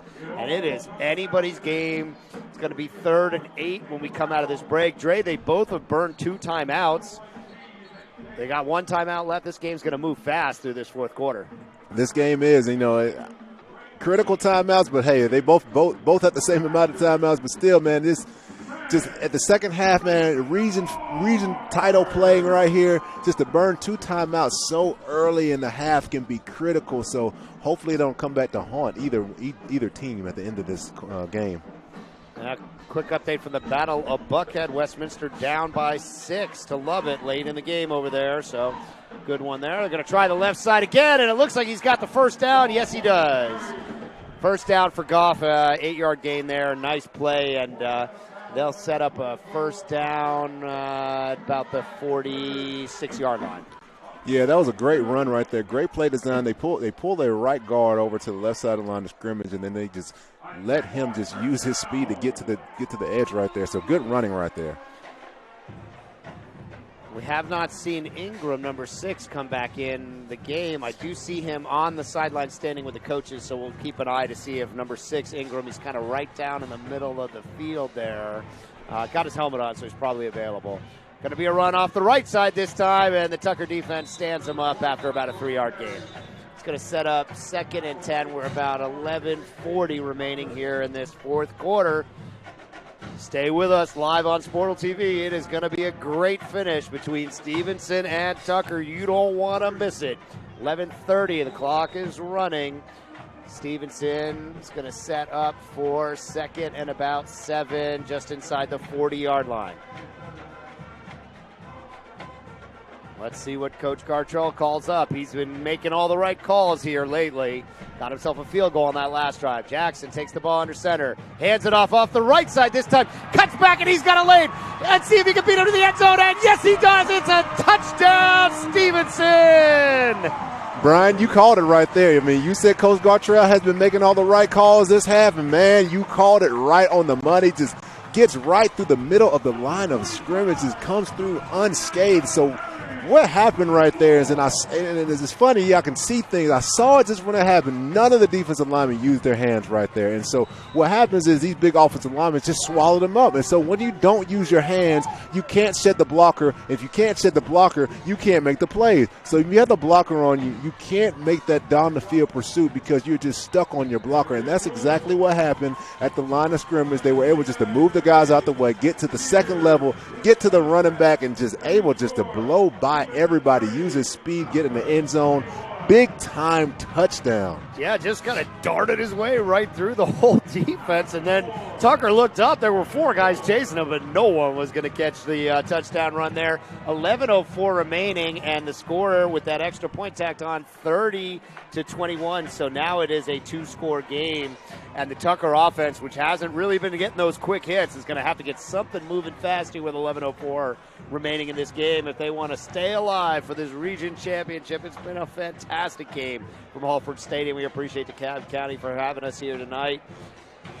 The band is getting into it now. This huge Stephenson band bringing up the crowd, man. It's a fun night of football out here. Georgia high school football at its best. Stephenson to kick off from the 40.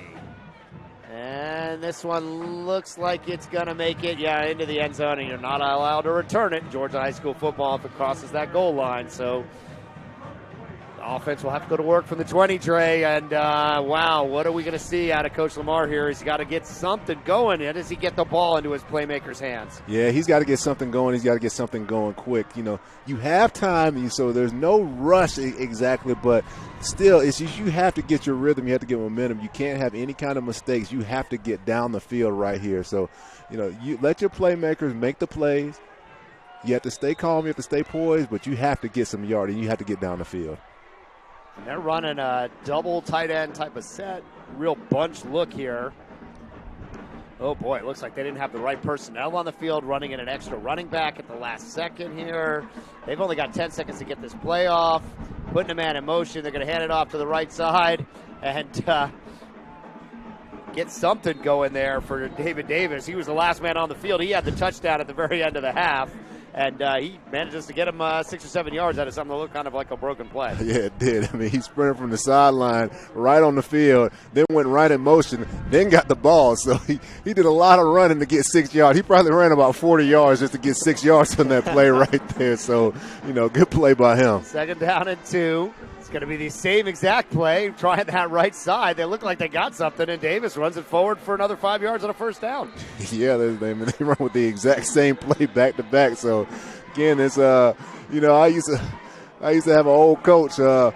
What he would do is if he had a play that runs, we would look to the sideline because I played offensive guard in high school a little bit too, and he would just roll his hands together and just say, "Let's run it again, let's run it again, let's run it again." So we would look to the sidelines and just say, "Let's go." So hey, that's exactly what they did right there.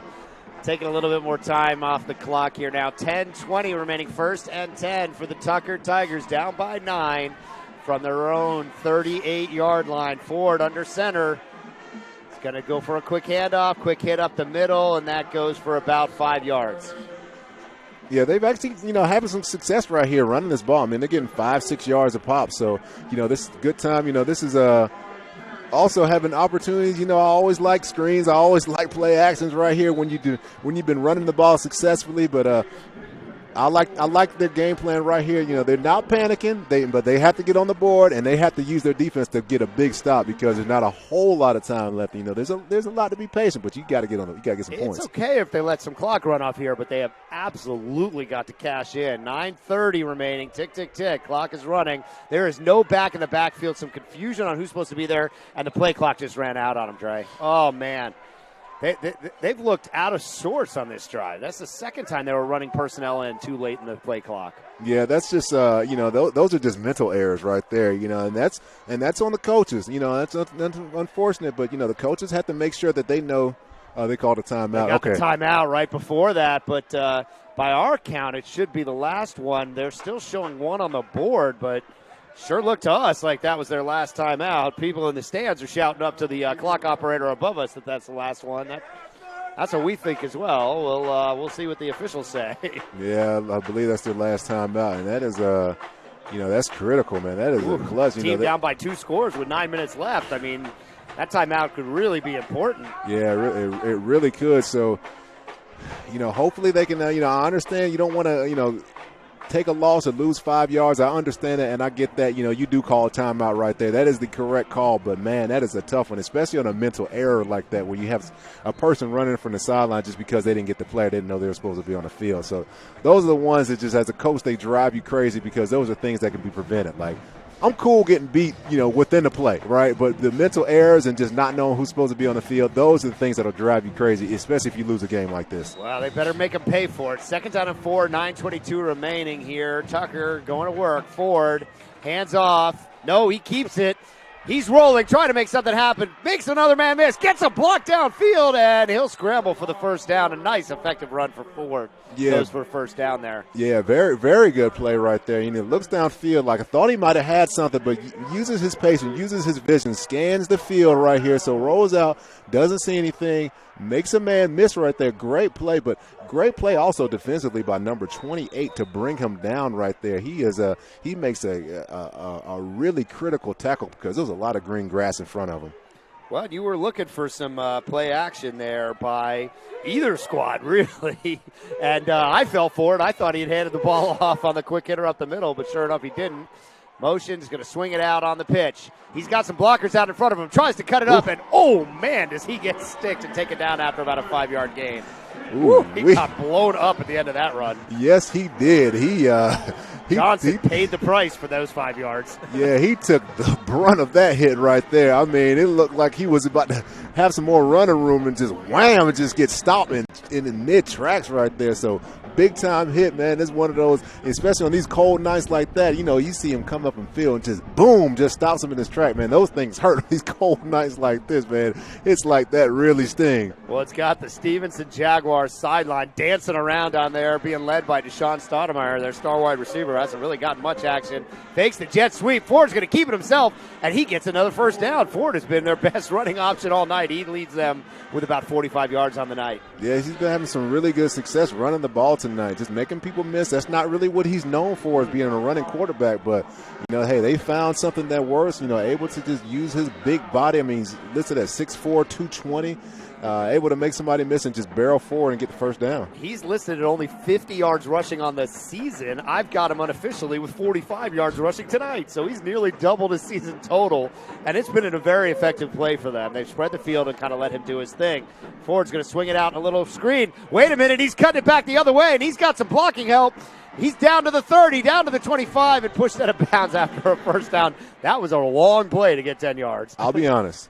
I've never seen that play in my life. I've never seen a screen to the left side that is a reverse to the right side. So that is the screen reverse. That's what we'll call it. We'll call this the screen reverse. He throws the ball, as you can see on the replay right here, throws the ball to the left side of the flats. And it's a design reverse based off of a pass. I've never seen that before. Coach Lamar, you coming with? I think that was that play. 2nd down and about a yard. Clock still running. 7:30. Absolutely critical that Tucker gets some points here. Ford under center. He's going to roll to his left. Nothing's open. He's going to go deep. No good. And some flag on the play as well. No. Oh no. Don't think there's a flag on the play right there. It looked like he had a man open, but it was actually a disguise by the defense, so there was actually a safety help over top right there. So good play to not throw that ball downfield, because there was a defender right there that I didn't even see. I was pointing at him to tell him to throw the ball downfield, but I'm glad that he didn't. 3rd and 1 here, 7:30. Clock is stopped. They have got to get the first down. It's probably going to be Ford trying to barrel ahead the way he did it last time. Nope, going to hand it off, and that's going to be an easy first down, and Moore is going to set up about the 20-yard line, looks like. Yeah, easy first down, just gets the ball, just barrels forward. We thought we would see Ford right there just with the success that he's had running tonight, but able to get the ball to the running back and just gets an easy first down, just gets a good push. That's Harris getting some yards, but he's had a tough night, really hasn't gotten a lot of opportunities. They've been using all kinds of different guys. About 6 different guys have carried the ball for the Tucker Tigers tonight. Usually it's Harris and Huey with the heavy workload, and tonight they've had to go to different places because that middle of the field is just not open to them. Ford's going to go to work from the shotgun here. 7 minutes remaining, and there's an offsides call. Yeah, just these false starts, man. That is just critical right here. It's just that's not what they need. They can't be going backwards when they need to be going forwards. They are so close to the end zone right here. Puts them out of the red zone, so now backs them up to the 25-yard line.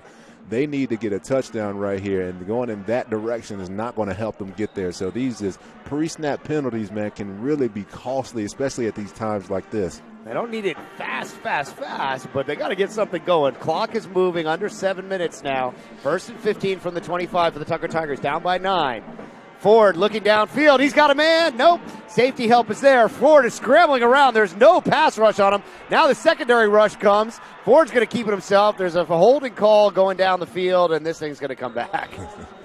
Yeah, this thing is coming back. Andrews was in there, but, man, it looked like he got tired in the middle of the play. Big fella's been playing hard all night, man. So, you got a running quarterback back there trying to chase him down. Hey, I see you, Big Andrews. It's tough out there chasing these guys around all night. So people don't understand, man. It's cold out here, man. Your lungs are burning right here. You're trying to chase these little guys down. You're 300 pounds. Said, let me get a little break. But I think they're sending 77 in there as another big boy to relieve him. Andrews needs a little bit of, I don't know if they run oxygen tanks on the sidelines for the defensive linemen like they do at the NFL level, but he needs a break. Yeah, he definitely needs a break, man. He's been playing some good football tonight. Let Big Andrews get a couple plays off so he can come back and be fresh. 6:35 remaining. A little bit of an officials conference over there. Not sure what the call is. Looks like they're tacking on some yards at the end of this play. Sure enough, this is a penalty against the Jaguars, and that's going to give them a first down inside the 10-yard line. We didn't see what the call was down there, but that's setting them up. First and goal at the right at the 9-yard line. 6:35 remaining. Critical penalty against the Jaguars. We didn't hear the call from the referees there.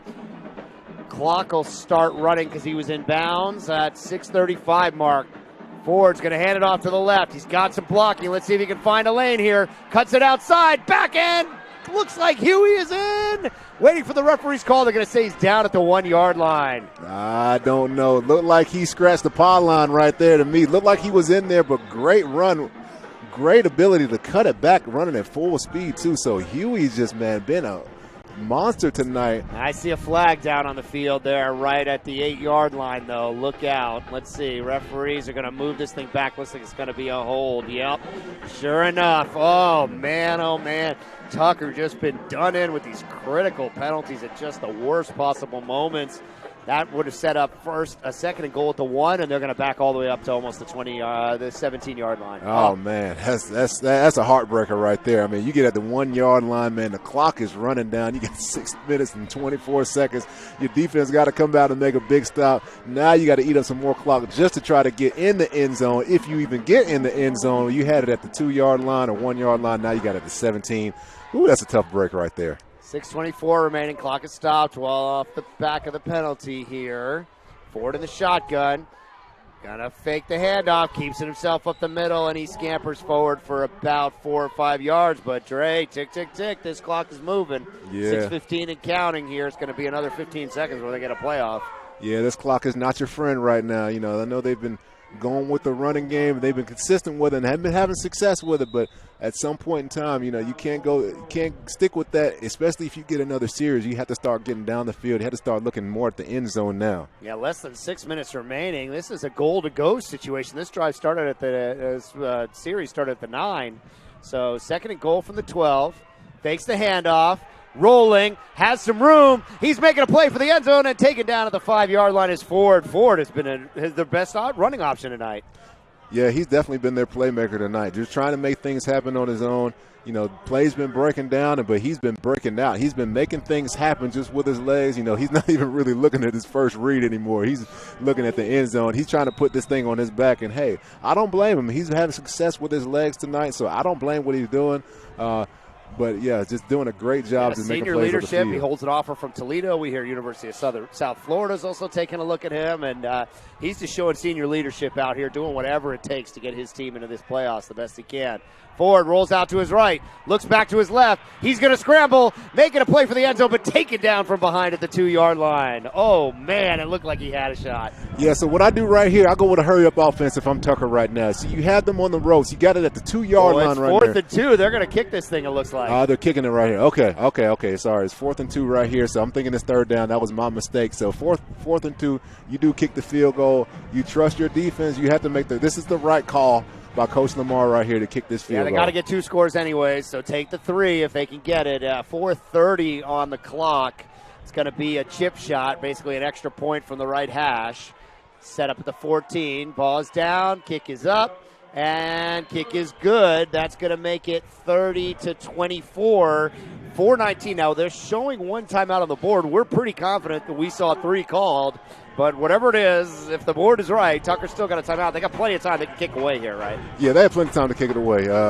Regardless, I think that's the right call, because you don't want Stephenson to go up and get a field goal, and then it put you in another two score position. So, they got to kick it away right here.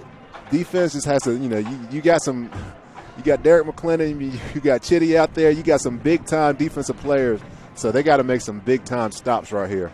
It's on the Tucker defense to give their offense a chance to win this game. It is 30-24, and we talked about in the first half, the second touchdown by Stephenson. They did not convert the extra point, and that could be a difference here. If Tucker gets the ball back, they'll be going for the win instead of the tie.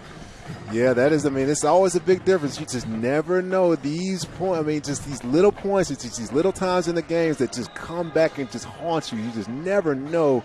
Stevenson putting the hands team out there. They are 10 guys crowded around that 50, as close as they can get, kind of anticipating the possibility of some kind of onside kick.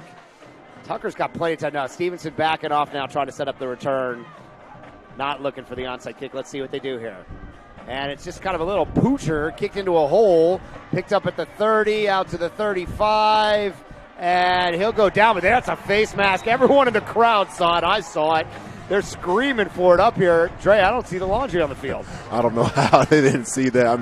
Clearly grabbed his face mask. There's 50 people in front of us making the face mask sign in the stands. Clearly grabbed his face mask right there. We saw it way up here in the press box. So referees didn't see it down on the field. I think the referees are cold. They're trying to get out of here too. So 4:12 remaining. No call there. Ball nosed right up at the 36-yard line in front of us. All right, Stephenson, Coach Gartrell, he's kind of had the right calls most of the night. Keeps this thing on the ground, keeps feeding Goff. Goff's been his man all night. He's in the backfield. Is that where you'd go? That's where I go. I'll keep feeding Goff. Goff's been having a great game tonight and been making some good cuts, so just let him do his thing. Handoff goes. It's not going to be Goff. That was 14 Wilcoxon, and he rolls ahead for about 3 yards.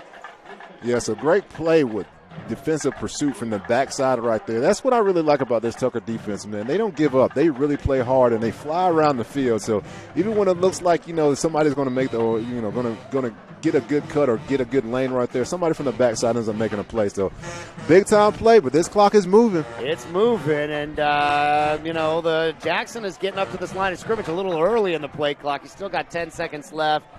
He's keeping him settled here. No, he's going to snap it. Hands off to Goff on that left side, and the defense was ready for that one. Number 44, Chitty, comes up with a big hit. Yeah, Chitty out there just making these plays. He is coming downhill, filling up these gaps, just using his speed and athleticism, man, making plays all over the field. And so, no timeout, though. And, the way this thing works in high school, you run the ball inbounds, they take a little bit of extra time before the clock starts winding. So there was another 10 seconds almost that ran off. 3:05 remaining, 3 minutes now, under 3 minutes. Third down and about 5. And I'm not going to say this is the ball game right here for Tucker, but, man, they need to get out of this one. Handoff off the left, and, oh, boy, he's going to be hit. And it looks like he's got a first. It's going to be real close. Yeah, it looks like he got the first down right there. They're moving the sticks chains. are moving.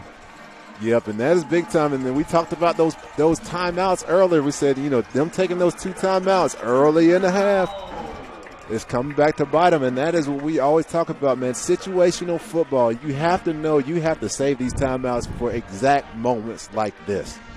Well, this is a big moment. The clock is rolling. 2:35. They still got 10 seconds on the play clock here. They're taking their time getting up. They may not get this play off. 6 seconds, 5 seconds, 4 seconds, 3 seconds, 2 seconds. 1 gets it right off before the clock rolls out, and it's a nice run off the left side, and that was Moore getting him about 7 yards. And, man, he used every last second of that play clock. And now, Trey, they got to think about taking the time out here at some point. Yeah, so if they do have that timeout, I'm not even sure they do it. And I know the scoreboard is saying that they do. I'm not sure because I would have, they definitely have to think about taking it if they do have one. But Yeah, scoreboard showing 1 timeout remaining. We're pretty confident we saw 3 of them called by Tucker, so it may not be correct. 150, and this is pretty much it. If they can't get the stop here, it's pretty much going to be over. 140 on the clock. Going to hand off the right side here. Defense is there, and it's going to set up a critical 3rd and 2. If there's a timeout in the bag, you got to use it right here. Yeah, you have to use it right. 130 left. Yeah, I'm pretty sure that they don't have one as of right now. So, yeah, they have to, they have to get this they up. just changed the board at 0 now. Okay. So that was what we expected. So 122 left, and that clock still has the play clock hasn't even started running. They're going to be able to snap this thing with 50 seconds left. Even if they get the stop here, this punt's going to come with about 30 seconds. Yeah, and that's what we talked about earlier again, is just using those timeouts. Man, that was a costly call. I mean, that really could have cost the game by calling those timeouts. You just never know. So need a big tackle for loss, need a big play turnover, or need a big return if they can get this stop. And off the left side is Moore. Moore's got the first down. He slides down inbounds. Heady, smart play, and that's going to put him in victory formation, and Stephenson will lock up the region championship off the back of that play. Great run by Moore around the left side for the first down. Great run by Moore, and just such a smart play to just slide and stay in bounds. That is awesome. That is well coached right there. So that is, this has been a fun game tonight, a hard-fought game, but I think Stephenson both teams really deserved it, but Stephenson just edged it out just a little bit more. Great play right there. This has been a good, fun football game tonight. Oh, yeah. And look at the Jaguars sideline. They know they're going in that victory formation, and they are pumped, as they should be. It has been a great game. We hope you've enjoyed watching it. The Stephenson Jaguars will win in Region 4, 6A, and will go into the playoffs as the region champs and the number 1 seed. Tucker will take the 2nd seed. And Stephenson will go into the playoffs with a whole lot of momentum. And it looks like the crowd coming in from the stands. They're going to rush the field here, Dre. They're going to rush the field. Hey, they deserve it, man. Just out winning the region title right here. This is a hard-fought game. This was a fun football game tonight. Just cold, windy, just back and forth. Man, this is one of the games that neither team should feel bad about what they've done right there. Stephenson just played a little bit better tonight. But Tucker has nothing to be ashamed of at all. Now this game lived up to the billing. We had 2 undefeated teams in the region, lots of talent out there on both sides. We hope you've enjoyed it. This is our last game of the football season.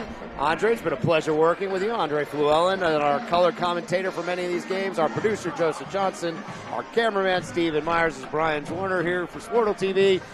Stay on the lookout for our basketball broadcast starting December the 8th with the Sportle Showcase. Thank you for joining us, and good night.